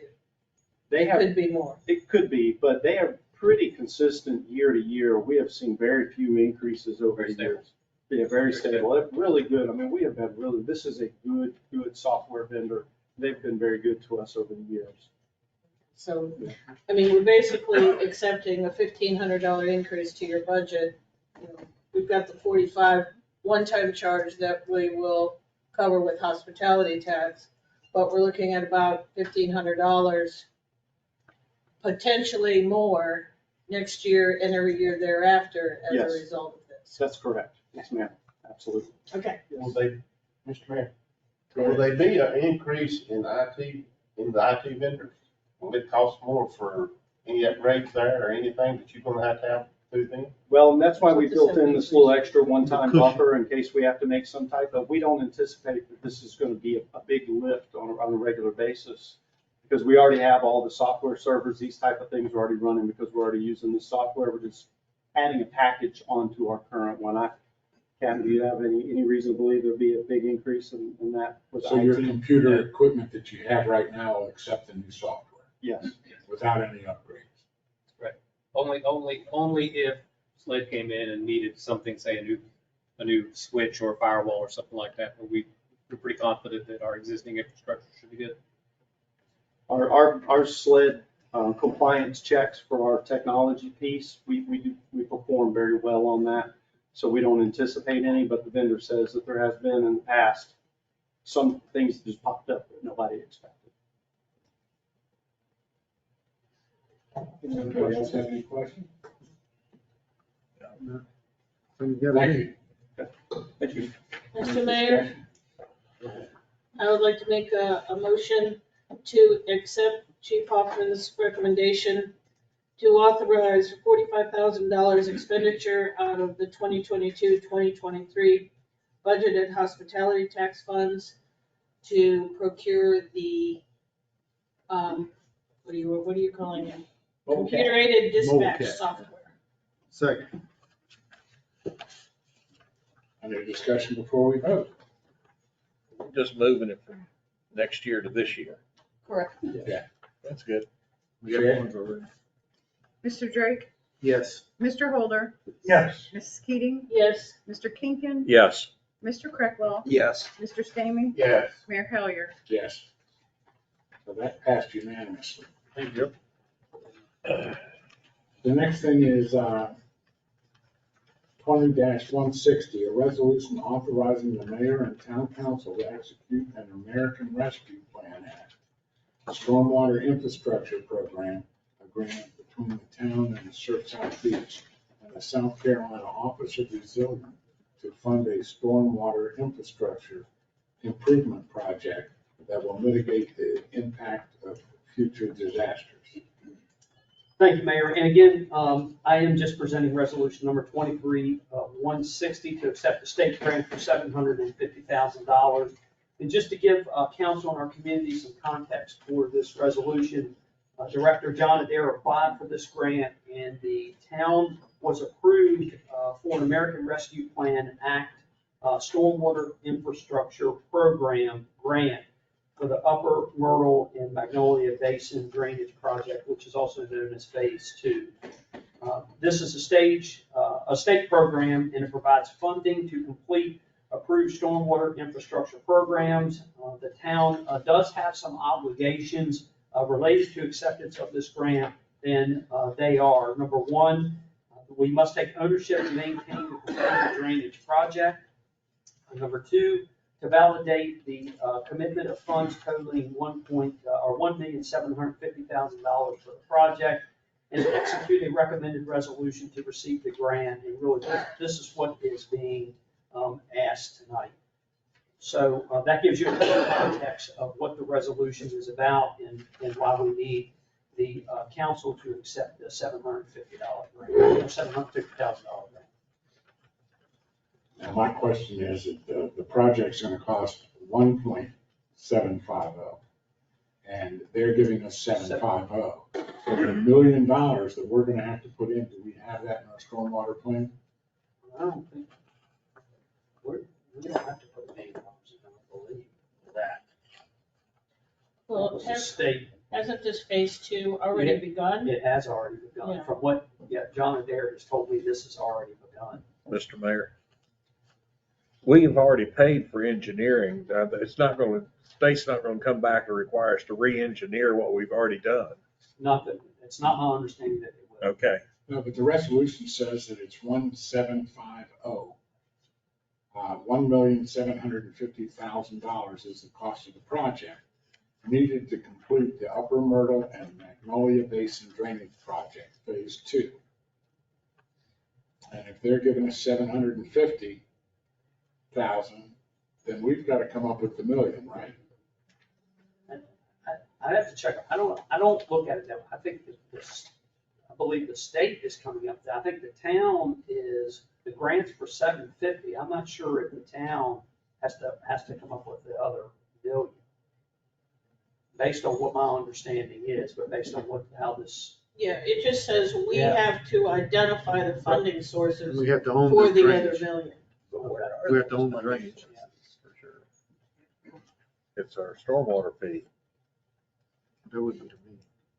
But I thought this project had already been approved. It is my understanding that it already has been approved. Yes, and they're giving us the $750,000 for that phase 2 project. It's my understanding that we applied for this a long time ago in the Office of Resilience, and we got turned down. And then once we got turned down, John Went back to. Went back went to back, them. and they made an exception and they put us in there. He was resilient in his approach to try to get this grant, yes. Yeah, that's the purpose of the whole thing. Okay, do you have a motion for that? Yeah, Mr. Mayor, I make a motion that we accept resolution 23-160 with the caveat that we confirm town's obligation is not the full $1 million. For the Upper Myrtle Magnolia Basin Drainage Project Phase 2, to accept the state grant for $750,000. Second. My only question to that is that, we may have the $1 million. We get $480-something thousand a year, and we've been saving up for this project that we're doing. So we may have the money already. So I'm just saying that, I don't know if this is sort of weird about, 750,000. We may have the 1 million. Well, that's And what they're it giving says, us 750. identify the funding sources for that $1 million. Yes, ma'am, I was getting ready. So what I will identify and confirm as the motion's read to make sure that the $1 million obligation of the town and what that looks like. Okay. Mr. Yes. Mayor, in my conversation with John, we were going ahead with this project because we got turned down for the 750 originally. Right. It was supposed to actually be started this spring. And when the 750,000 came back, so, yeah, it actually, the operation of the project is now going to be in the state hands, and they won't start until this fall. So we already had the money to do the project. And We it did. came from stormwater. Yes, and I just want to confirm that since John is not here, to Okay. make sure that that is the case. Everybody on the same page? Okay.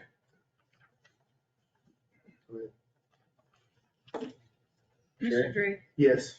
Mr. Holder, Yes. Mrs. Keating, Yes. Mr. Kinkin, Yes. Mr. Creckwell, Yes. Mr. Stamey, Yes. Mayor Hellier. Yes.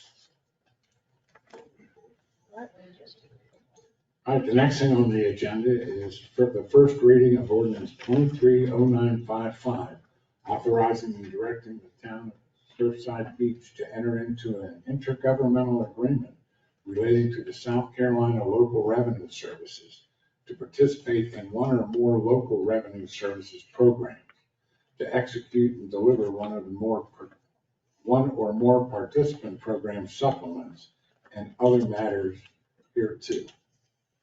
Thank you, Mayor. And I am presenting this on behalf of Finance Director Diana King, and this, again, is the first reading of ordinance number 23-0955. And as your decision paper has noted, the subject is to adopt an ordinance and execute an agreement with the Municipal Association for Local Revenue Service Programs. And the purpose is to continue participation in the insurance tax program, the broker's tax program, and the telecommunications tax program. Some of the particulars about these programs is the Municipal Association has offered collection programs for certain business license taxes. These programs include the insurance tax collection program, the broker's tax collection program, and the telecommunication tax program. The Municipal Association has collectively rebranded these programs as local revenue services and has renamed the three business license programs as the insurance tax program, the ITP, the broker's tax program, the BTP, and the telecommunications tax program of TTP. Every municipality in the state has adopted a revised business license ordinance, and this was based on Act 176 of 2020 in the new model ordinance. And again, we currently participate in these programs. The impact, if council so chooses not to approve this first reading, is we could potentially lose approximately $600,000 for the town. So the recommendation is for council to adopt an ordinance and execute an agreement with MASC for local revenue service programs. And Mr. Mayor, I think if I read all this correctly, what this is actually doing is updating the provisions of the standard business license ordinance that we passed last year, the year before, as a result of the Act 176 modifications. And this is just updating that separate agreement that we have previously that would not have had what was revised in the 2020 Act 176. So since we accepted the Act 176 with our ordinance on business licenses and said we would continue participating in these programs, our agreement with the state has to be updated to reflect that Act 176. Right. Yes, ma'am. And It is, and it was very confusing, and that's exactly what it is doing. We've been participating, we're updating through the municipal association, which in turn, we're updating our ordinance at the same time. Yes, ma'am. Yeah, I need a motion for that. Mr. Mayor, I make a motion that we accept ordinance 23-0955 for first reading, authorizing the town of Surfside Beach to enter into the intergovernmental agreement relating to the South Carolina Local Revenue Services. Second. Does anybody have any questions or discussion before we vote? Chair? Mr. Drake, Yes. Mr. Holder, Yes. Mrs. Keating, Yes. Mr. Kinkin, Yes. Mr. Creckwell, Yes. Mr. Stamey, Yes. Mayor Hellier. Yes. Okay, the next thing under business is, under F, is committee appointments and reappointments for the Planning Commission, the Business Committee, and ATAX. Mr. Mayor, I'd like to recommend that we reappoint three people to the Business, the Planning Commission: Michael Peace, Naomi Lappin, And Lavaglia. and James. Maybe true. Second. And my only question to that is that we have openings on a committee. And have we publicized those openings? And I mean, I'm not saying that the people that are on the committee aren't the best qualified, but, you know, in all fairness to anybody who wants to be on the planning commission, they should have the ability to apply for it. And I don't think that we've done an open announcement for those positions. Well, in the past, if people want to sign up again and continue to be on the committee, they weren't offered to go out. That's what we've done in the past. Well, but They that's not still what our should- ordinance says. They still The should go out. residents didn't have the opportunity, they don't know that the other people's commissions are expiring, you know.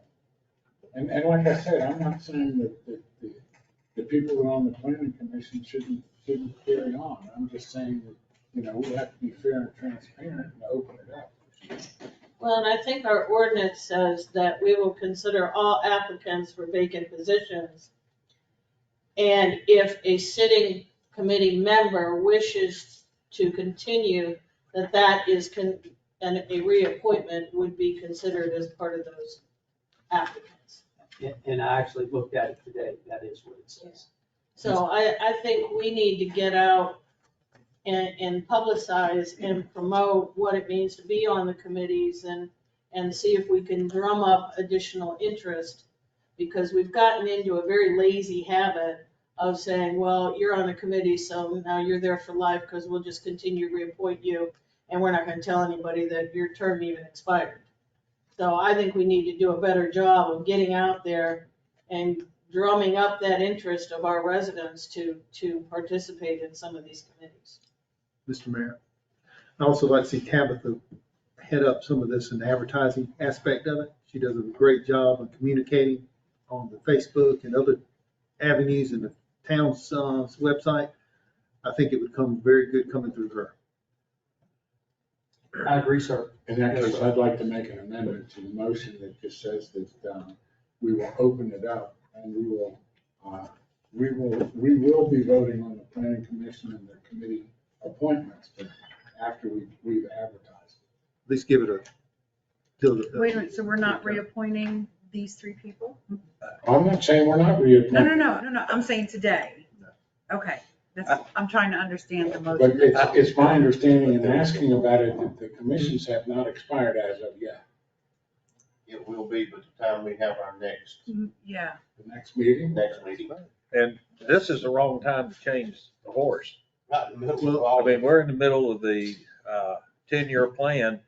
These people have been working on it. You don't want to replace these people, with somebody that has no idea what's going on.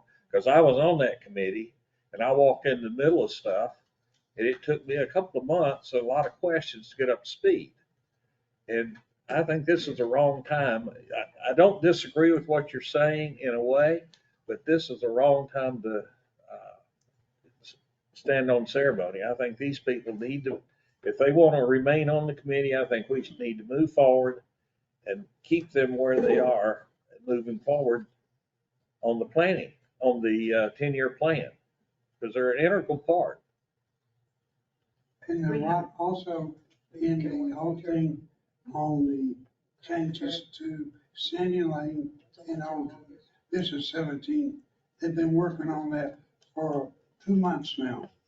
And they're in the middle of a lot of work. I understand that. That's fine. Well, you need a motion on your amended motion now, because it's already been made, so. Need a motion? I mean, you need I a second. vote, I'm sorry. I second the amended motion. Yes. Okay. What is the amended motion? The amended motion is To that defer. we do it, but we're just deferring it to the next meeting. Mr. Mayor, I believe, correct me if I'm wrong, I think in effect you're withdrawing your earlier motion to call a vote on this issue. Right? And we're essentially tabling this issue until another time. Is that correct? Yeah, well, that's what my intent is, but I was Okay. doing it through a Okay. different avenue. That's it, with regard to, as opposed to multiple votes, I believe it's just you're withdrawing your motion and that this will be tabled.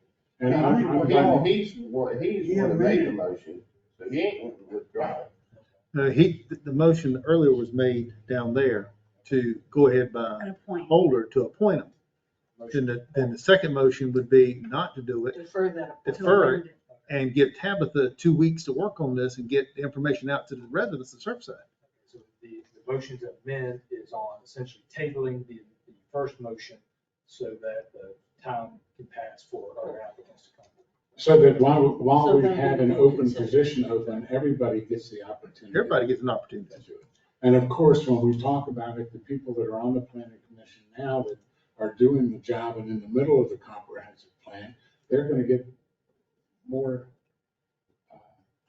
when we're doing it, they're gonna get the fact that they've been on it and have more experience, they're gonna get that to their test. Mr. Mayor, if I may make a comment to council. My only comment with regard to that issue would be if the terms for the members of the committee come up for renewal in a set time period, then that's what we operate off of. And I agree that really notice should be given to other members of the community. Now, in deciding ultimately on which applications to accept or not accept, the issue of tenure versus replacement and the difficulties that might come in play would have an effect on whether to accept this application versus that application.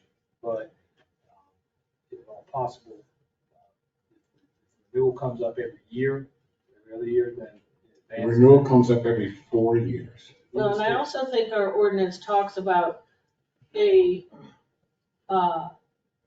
seating member whose term has expired can serve up to 1 additional year without reappointment if that seat has not been replaced, It does. I believe. So even if this is deferred beyond the expiration of their term, you know, we were well within what I believe the ordinance says, and, you know, we can confirm that, but we're well within our rights to wait until the comprehensive plan is completed in August, and then reconsider the reappointments at that time. If the ordinance allowing for the committee specifically allows for automatic reappointment for somebody on the committee for 1 term. For up to 1 year. For up to 1 year, then that's fine. Still, at the end of 1 year, you're gonna be back in the same position on making a decision on, you know, do we publicize in advance, or that kind of thing, which I would strongly recommend. I mean, it's our normal course of business if there's an opening on the planning committee or an opening on any committee that somebody, they have the right to reapply to stay on it. And, you know, we also put it out and then take applications for new applications. And of course, you'd be given more credit if you were already on the planning commission than somebody who did not have planning commission experience. But, you know, I'm just trying to make it fair so that everybody has the opportunity and it doesn't look like we just, you know. Yeah, I agree that you need to publicize it, make it available, and then make your decisions based on prior experience, knowledge of it. So the fact that their term is going to end doesn't, they can still stay on when their term ends. So that doesn't take them off of it. And I'm not trying to say take anybody off of the planning commission. I'm just saying to open it up to everybody has the ability to apply. Mr. Mayor, it seems like on some of the committees, the liaison, when an opening came up and there were applications, you went through the applications and you submitted the application or applications that you wanted the council to vote on. All 5 applications didn't go to council and they had a beauty contest. The liaison looked at them, selected and made that presentation. I don't see how that's different than what we're doing. No, we've never done that. Yeah, we All have. all applicants go to the clerk and they're presented in a council package. The Nobody should liaisons pull- don't choose. Should not pull them out. Okay. Mr. Mayor, I just want to confirm one thing. I'm looking Go at ahead. Sherry here, because I did look at the order. I don't remember reading the part about the 1 year. Well, we'd have to go. Yeah, do you know that's in there, Sherry? Yes. Okay. Because there was controversy on people expiring, and I found myself having to reiterate to Okay. people that they can go to up to a So year. there are people that their term on a committee is expired and 4 months later, they're still on the They're still- okay. committee, And that's still just doing it. not right. Because they can serve up to a year if nobody applies. So we're voting on the amended motion to hold to the next meeting, correct? Well, hold until it can be adequately publicized. Okay, Right. okay. And I think that, you know, if we have 2 weeks to publicize it, I think that that's enough time. Okay. So I think that we probably should be able to do it by the next meeting. And Tabitha head that up Yep, yes, sir. on all avenues. Yes, sir. Well, if it gets passed. So Sherry? Yes. Mr. Drake, Yes. Mr. Holder, No, Mrs. Keating, Yes, Mr. Kinkin, No. Mr. Crecklaw, Yes. Mr. Stamey, No, Mayor Hellier. Yes. 4-3. Mr. Mayor, I'd like to make a motion to appoint Carmela Walter to the Business Committee. She has attended the last few committees and is very excited about the direction the committee is taking and wants to be part of the initiative. Second. Have we, have we advertised that one? yeah, that was my question. It's been an open positions advertised since January. I think it was just on the Facebook, even more recent. Mhm. Tabitha put it on. So it has been The advertised. those ones were nothing to. Any other comments or discussion before we vote on that? Sherry? Mr. Drake, Yes. Mr. Holder, yes, Mrs. Keating, Yes, Mr. Kinkin, Yes. Mr. Crecklaw, Yes. Mr. Stamey, Yes. Mayor Hellier. Yes.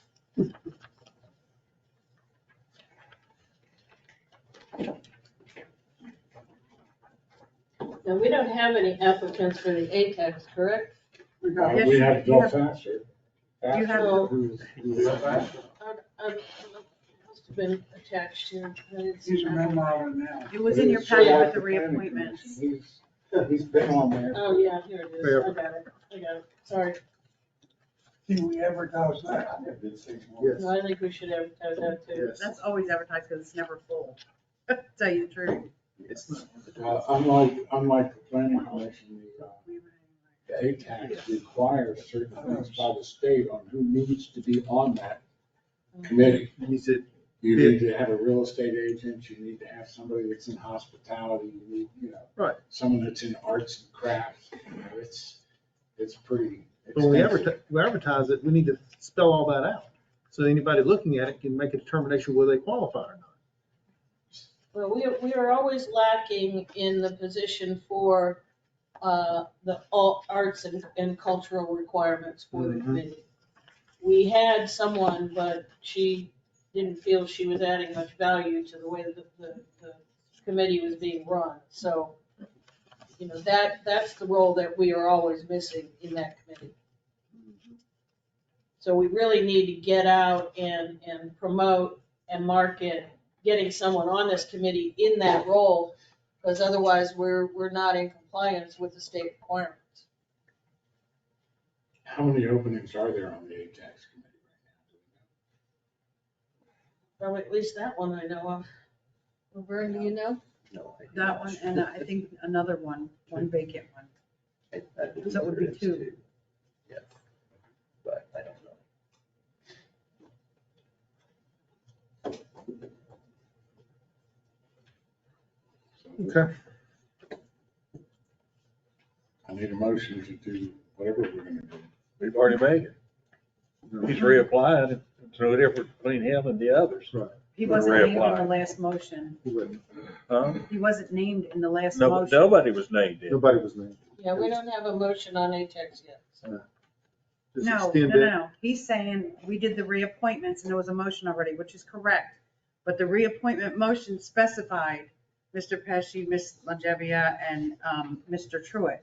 So now you need to do a separate motion to appoint Mr. Vassar to the accommodations tax as a reappointment. Or we Correct? can- Yes, or we can just not Defer him. address it, not make the motion, Correct. Defer put vote. it on, Tabitha to promote the ATAX and see if we can drum up the They won't business. have another meeting until January of next year. So it'd Right, be so we fine. have, we have time to We have drum up time. some We can have business. this. Okay. Well, and then we need a motion to put it off or to No, we don't. advertise. it. No, no. No, we No, don't. we You don't. know, No, we don't. Okay. So we're done with that. Yep.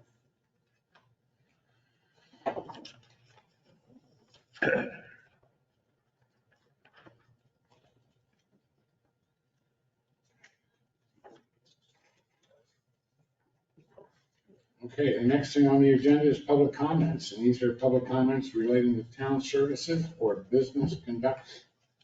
Anybody that would like to speak, step forward.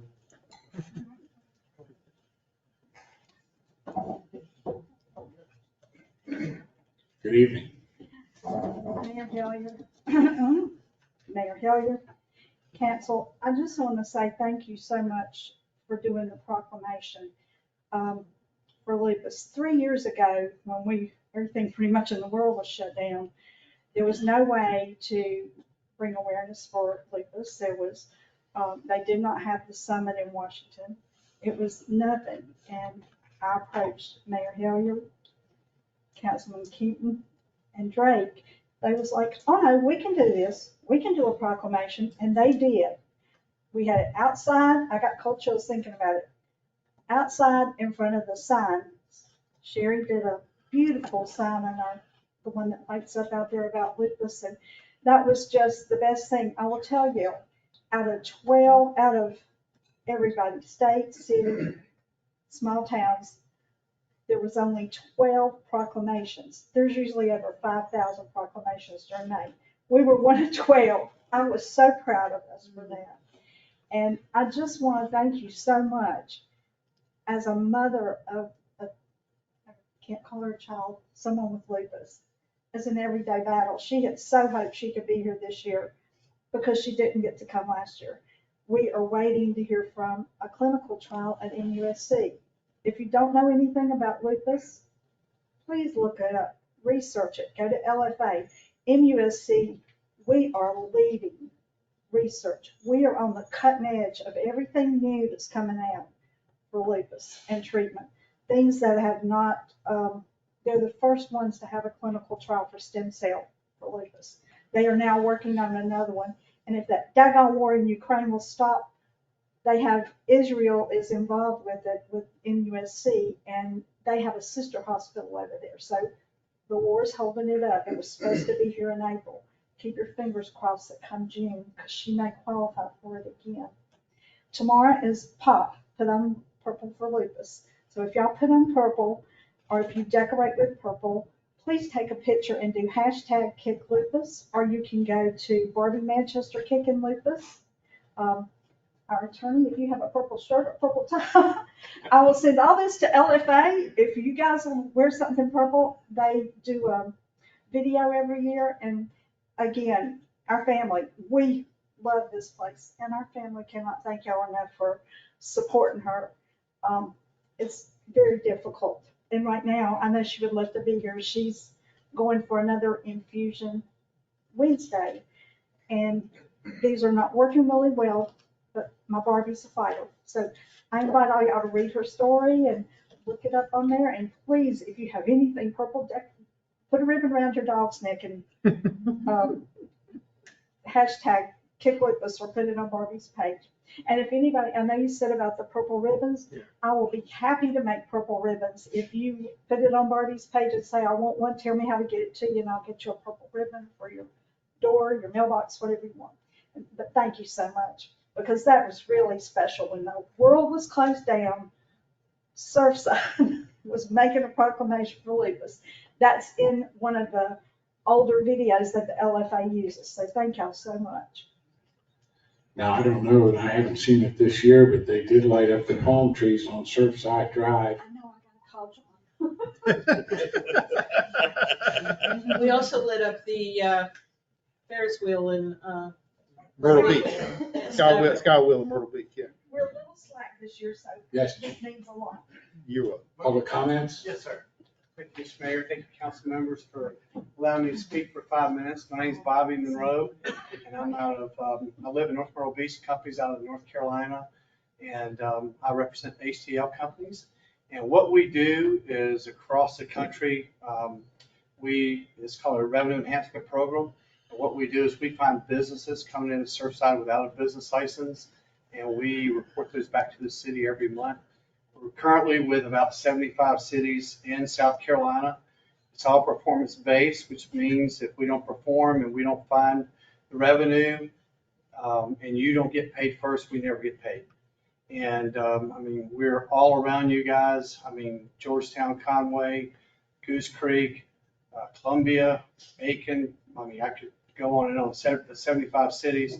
And I just wanted to come out. I was in Goose Creek this afternoon, and I said, I'm gonna go by, because I looked at when your council meeting was.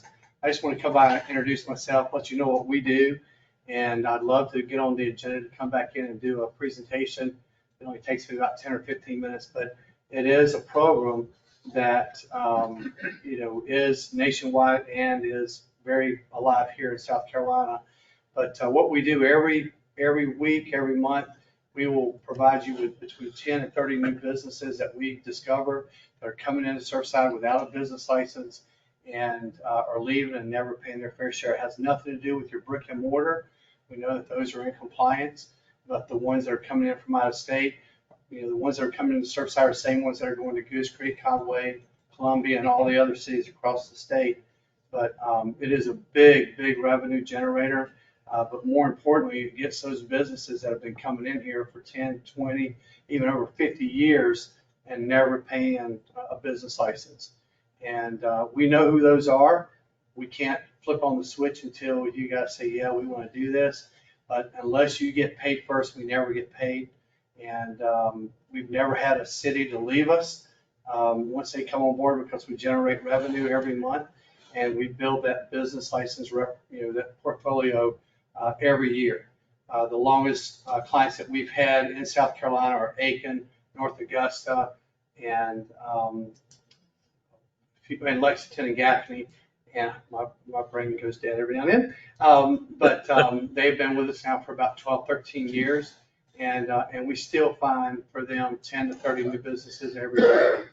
So these businesses are here, and it is a big, big revenue generator. So I was just going to see if I could set up an appointment with you to come in and talk to you first, and then hopefully maybe get on the next agenda to represent what we do. So, All right, thank you. Thank you very much.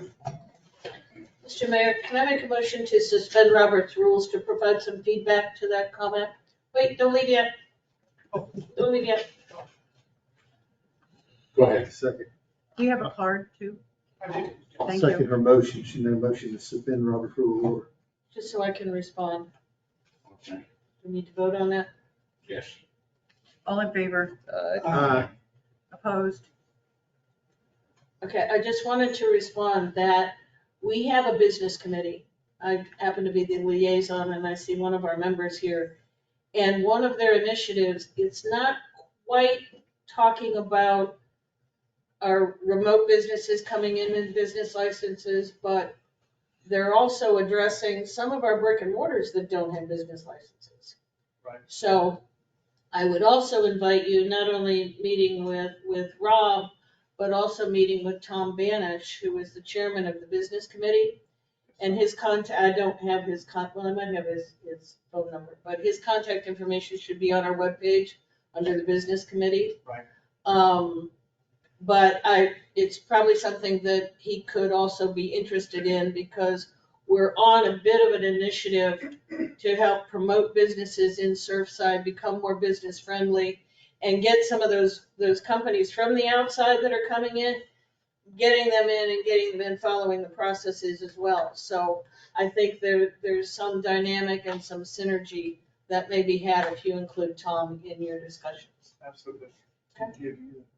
Why don't you give it to me? I'll take it from there. Okay, all right, great, thank you. Perfect. Thank Thank you very much. Thank you for coming by. You're welcome, and we will help you with any of those businesses that are not in compliance. I mean, we absolutely do that as well. Perfect. Thank you very Thank much. Thank you.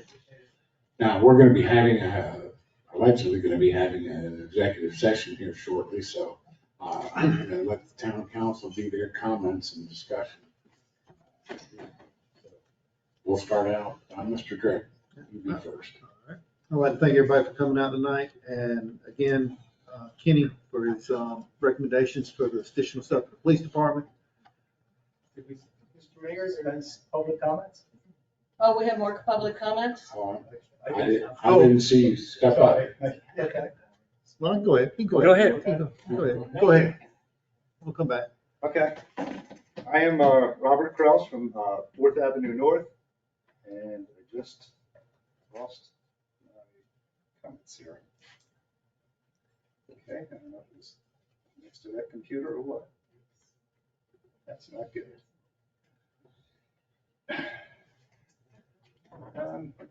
Hang on, I'm gonna step back for a minute. Can I go real quick then? Yes. Go ahead, Lee.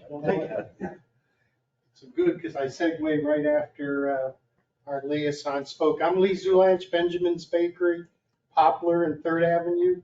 And I just wanted to tell you something that was a little ironic today, because we mentioned that business committee is here to do a lot of things, but one of it is to overcome the negative image that Surfside has to outside businesses. I came today, I felt real good about our meeting, and I went home and I polished a plaque that we were given a few years ago by Horry County Solid Waste, because all 4 of the food establishments on our block share a recycler and share a dumpster, which enables us to have the trash taken away much more often than the weekly Moby. I think I'm saying that right, Moby, reducing rodent problems, flies, smells, etc.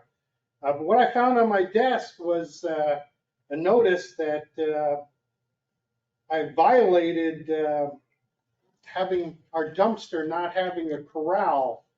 And all I'm basically saying is, since it affected 4 businesses, and quickly talking with them, they're not happy. I felt that there could have been done a lot of different ways than threatening a $1,087.50 daily fee, and I would love to sit down and make that block of Surfside more compliant with how the dumpster appears, et cetera, et cetera. But I would really hope that before letters are issued, and I've got 15 business days to comply before I and my affected businesses, that maybe there was some way of communicating, the zoning idea of a better way of having our dumpster presented. I don't expect any decisions to be made today. I'm just wanting to advise you that I felt how ironic it was that I've spent probably way too many years, because it's been over a decade on the business committee, probably total violation. But since all the positions have never been filled, I don't feel too bad about reappointment. But it's just so ironic to go in the same room a few hours earlier and then, go from feeling good that I'm helping the businesses in the town of Surfside to feeling that I'm now a wanted criminal for not having my dumpster properly contained. Anyway, don't have any answers yet. I'm going to work with this ability, but I think communications could have been a little better before I'm issued something like this that makes me feel that I'm part of the problem versus trying to be part of the solution. Thank you. Thank you. Thank you. Okay, I got it back now. I don't know what happened, but. All right, I'll just hold it. I'm Robert Kraus from 4th Avenue North. Earlier tonight, I mentioned the Pier Committee had originally planned a town store presentation. An excellent presentation recommending a very well-conceived town store on the pier based upon research of merchandise shops and piers in and on the Grand Strand, as well as piers in the Charleston area. The store would be an opportunity for the pier to generate revenue rather than to just generate expenses. This presentation also included an online component that could have started the store at very low cost. The proposal contained Surfside Beach branded merchandise, just-in-time inventory, and stock replenishment strategies. It was to be the complete story behind some very rudimentary town store information provided early in the town council's budget process. It was made clear to me in a meeting with the administrator that the presentation was not welcome at this meeting. There will be no budget for this, and the store simply will not happen. The Pier Committee understands the budget process has been arduous and that the administration and town council want it done, just like the pier project itself, but just wanting something done is not solid public policy. The Pier Committee found this decision disturbing. The committee has consistently conducted its business in strict adherence to a policy of transparency since inception. The committee believes the entire town council and the public should receive the full town store presentation rather than having the idea summarily dismissed based upon preconceived notions related to basic information. The Pier Committee has no objection to hearing no, especially a well-reasoned no.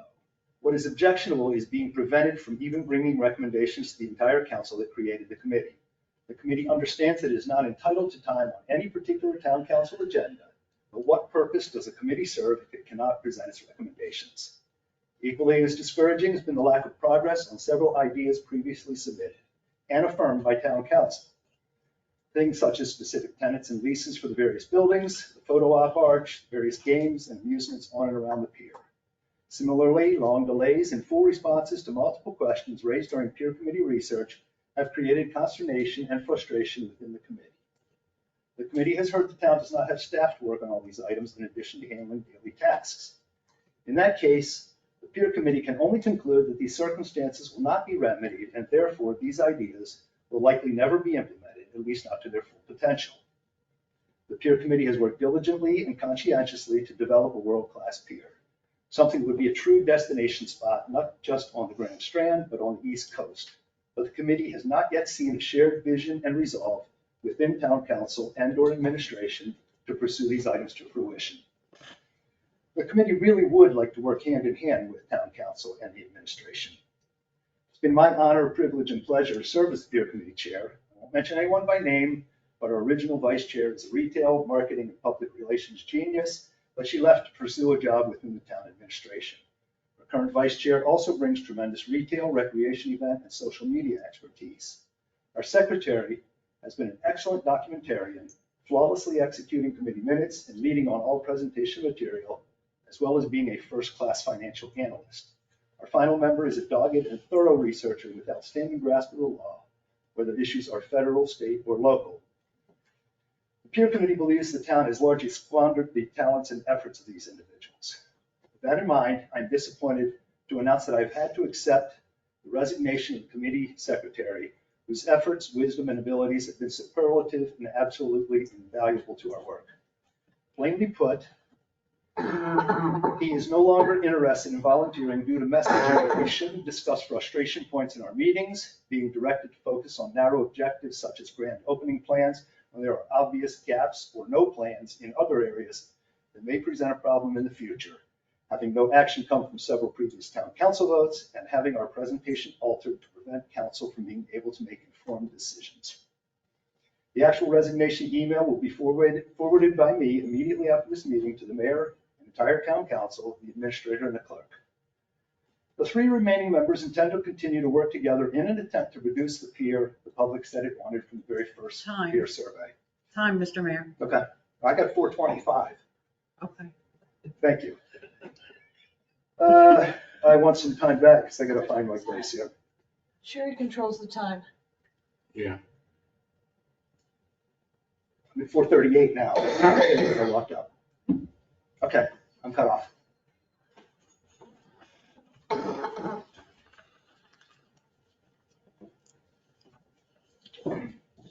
Hi, my name's John Hyatt.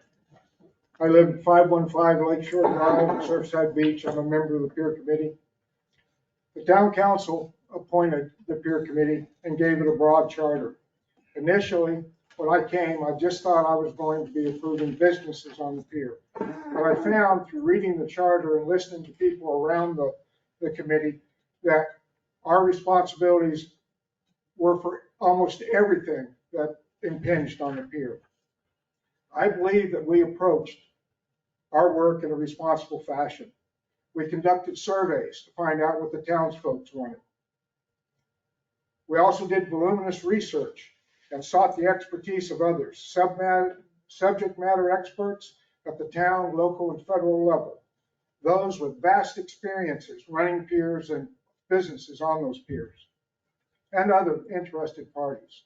I note that one of our surveys, we had over 800 responses, which is twice the number of people who voted in the last election for the town council. I say this for comparative reasons and to show that we have a broad source of desire from the town. The Pier Committee has worked to bring to fruition these desires of the taxpaying public. My complaint is that despite our work and expertise, the town council instructed the Pier Committee to not bring any recommendations to it without cost and other information attached. And the town council instructed us to go to the town administrator in order to obtain those costs and other information. But the town administrator, by word and by action, made it clear that the town administrator did not work for the Pier Committee. The Pier Committee's experience was that our requests for information received little follow-through or were even ignored. It was clear, at least to me, that the Pier Committee was the unwanted stepchild that no one else in Surfside Beach government outside of the town council wanted.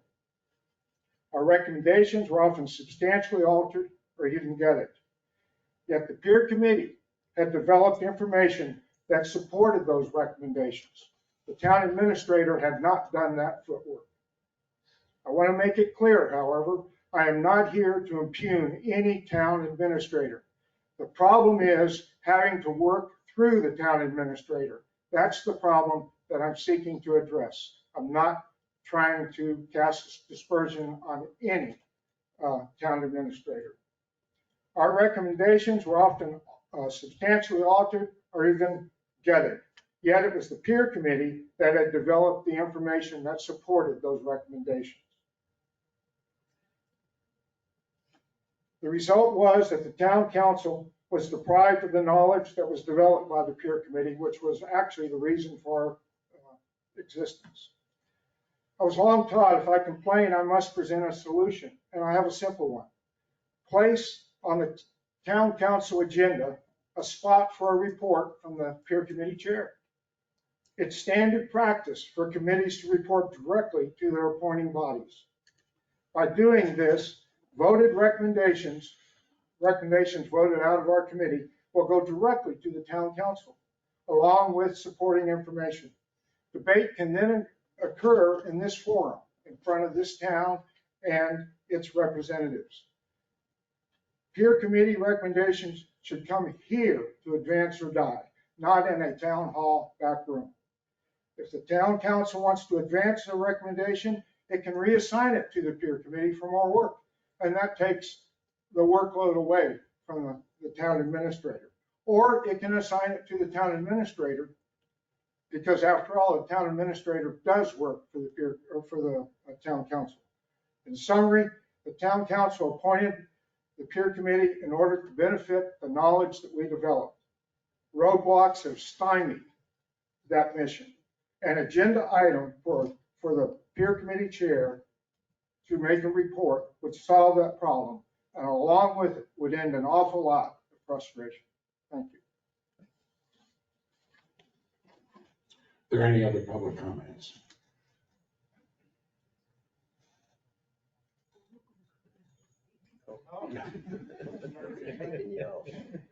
So now we'll go with council discussion. Start out with Mr. Draper. I'd like to thank everybody for coming out tonight. And on the Pier Committee stuff, I'm sorry to hear some of that, but we'll work better at it. But Mr. Benjamin, same thing for you. You just got a nice award from the association in Myrtle Beach there, and very proud of Benjamin's. It's a great place, and I agree. A little sugar could have went a long ways instead of a letter. We have a lot to be thankful for our town. We've got some growing pains, some issues, and we're going to work through it. And again, I'd like to thank Kenny for bringing to us that information tonight, the stuff that was needed for the computer system. So that's good. And we'll get on to the appointments and everything that we got to get done. And everybody have a good evening. Thank you. Mr. Stanley.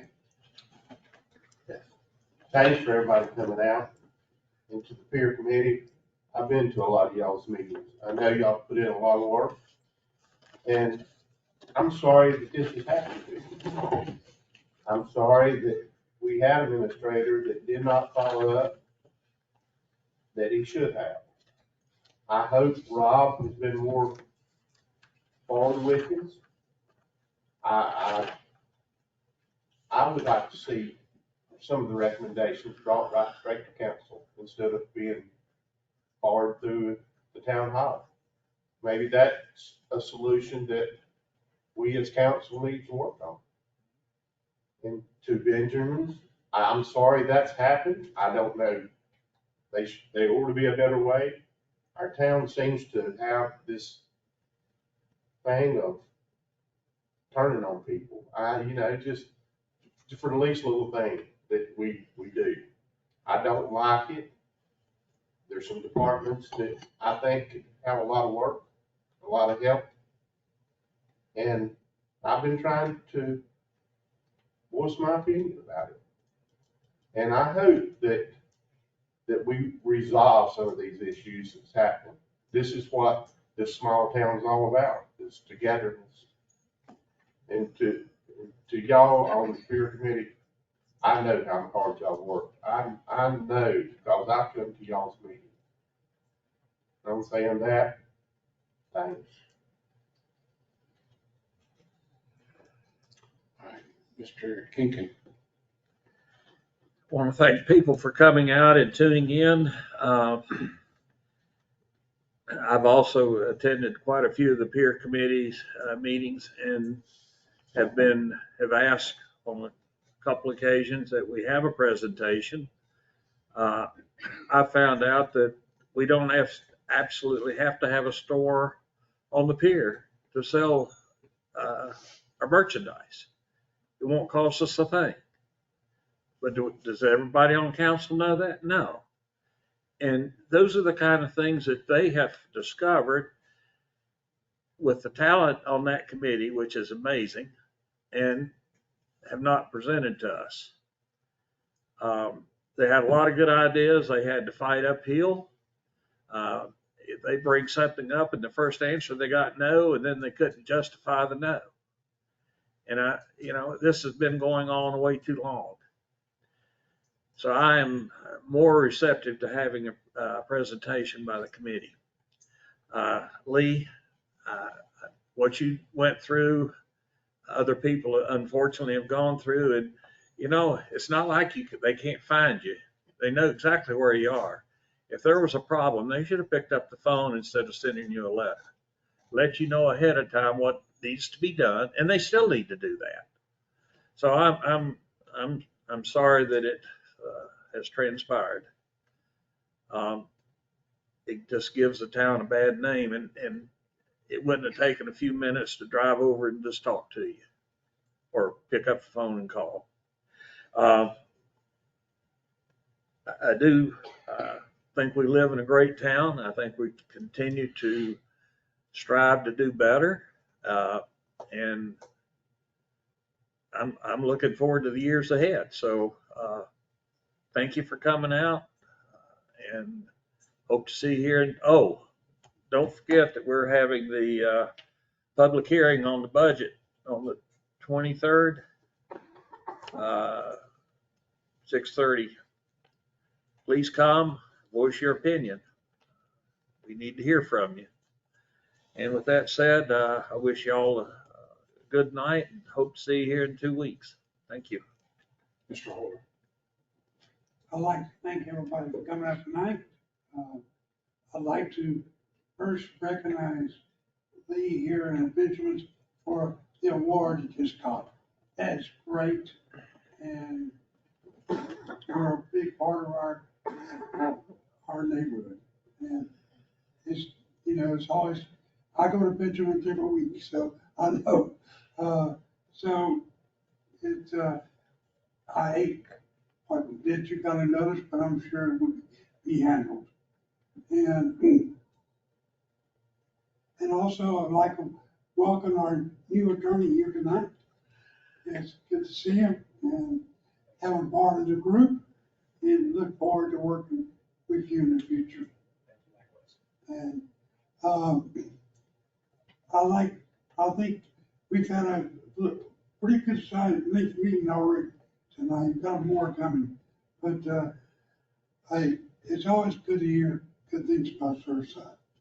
So, and we've, you know, it's good to hear. And the beer committee, I think Rob knows how I feel, and I think the beer committee has done an outstanding job. So, thank you for your homework and what you have done. I'd like to ask one thing that I've heard from residents this week, and people are starting to ask about it, if we're gonna have fireworks from the pier this year. And there's been no talk about it, but they're seeing the pier open up at the end, wide open, and they're saying. We should be able to. We'd be able to. No range. Do No fireworks range. at the pier. And I've got a lot of questions lately about that, so I just want to put that on the table, that we need to get to work on it. So, with that, thank you. Yeah. First of all, I'd like to thank everyone for coming and listening online. I'd like to mention during our last regular council meeting on April 11th, after executive session, Mayor Pro Tem Keating made a motion to authorize the intern administrator to continue negotiation with the recommendation for the town attorney. I voted against it. I did not mean to vote against it. Thank you. And I apologize. I don't know why I did that. We came out of executive session. We had two things we discussed, and for some reason I thought we were on the first one. But anyway, it went the way that I wanted it to go. I pretty much kept my mouth shut. I didn't want our new attorney to think I was against him for any reason whatsoever, but I just made I don't know, made a mistake, sorry. I'd also like to invite citizens in attendance and listening to think about joining any of our committees, but especially I'm liaison to the Surfside Beach Historical Society, and they hardly have enough people to have a quorum at each one of their meetings.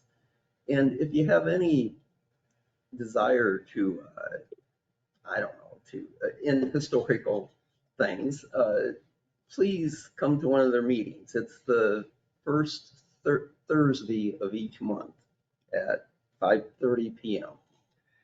And like I say, I invite anybody to join any business committee. All the committees need some new blood, in my opinion, with the exception of the business committee, which seems to have got new blood recently, and they seem to be running with it. And also a citizen has sent all of us on council a sample ordinance that outlines what committees should and should not do, and what the council liaison should or should not be doing. And I urge everyone on this council to seriously consider a like ordinance and put it in place. But with that being said, see you all next time. Thanks for coming. Ms. Katie. And due to the late hour, I won't belabor this, but again, thank everybody for coming out, and I know Lynn knows, but my heartfelt prayers to you and your family and Barbie. We seem to have a bad habit of running fast and loose with our own requirements, our own procedures, and our own policies. We don't always comply. We don't always do things the way we should. You look at our ordinance, there's only a couple ways to put something on the agenda to be presented to town council. And the primary way is going through the town administrator. So while we may have had challenge with previous administrators, and I put an S on the end of that term because it's been quite a few that I recall having issues with. But we can only follow our own procedures and we can only try to get better. And, I think taking the input we received from one of the committee members and also some other discussions that I've had with a few people about really getting people to understand what is the voluntary role of committee members, how do they serve, what they've been tasked to do by council, I think will alleviate a lot of the issues and misunderstanding. We issue charters to each committee, but some of them are more elaborate than others, and many times they are interpreted to be something different than maybe what we intended, and probably need to circle back with some of those as well. But I don't want to belabor that. I see we have committees as a discussion item on the potential executive session, so something likely will happen. Hopefully that will improve those relationships, improve those expectations, and reach, common ground on how we operate going forward. So with that, I just want to thank everybody for coming out. Stay safe, stay healthy, especially Barbie. And tell Travis I still haven't forgiven him for missing my birthday last year, and he's getting ready to miss it again, so he's on my list. But with that, everybody have a very good night, have a good couple weeks, and we'll see you then. Okay, as everybody can see, we've got a lot going on in town right now.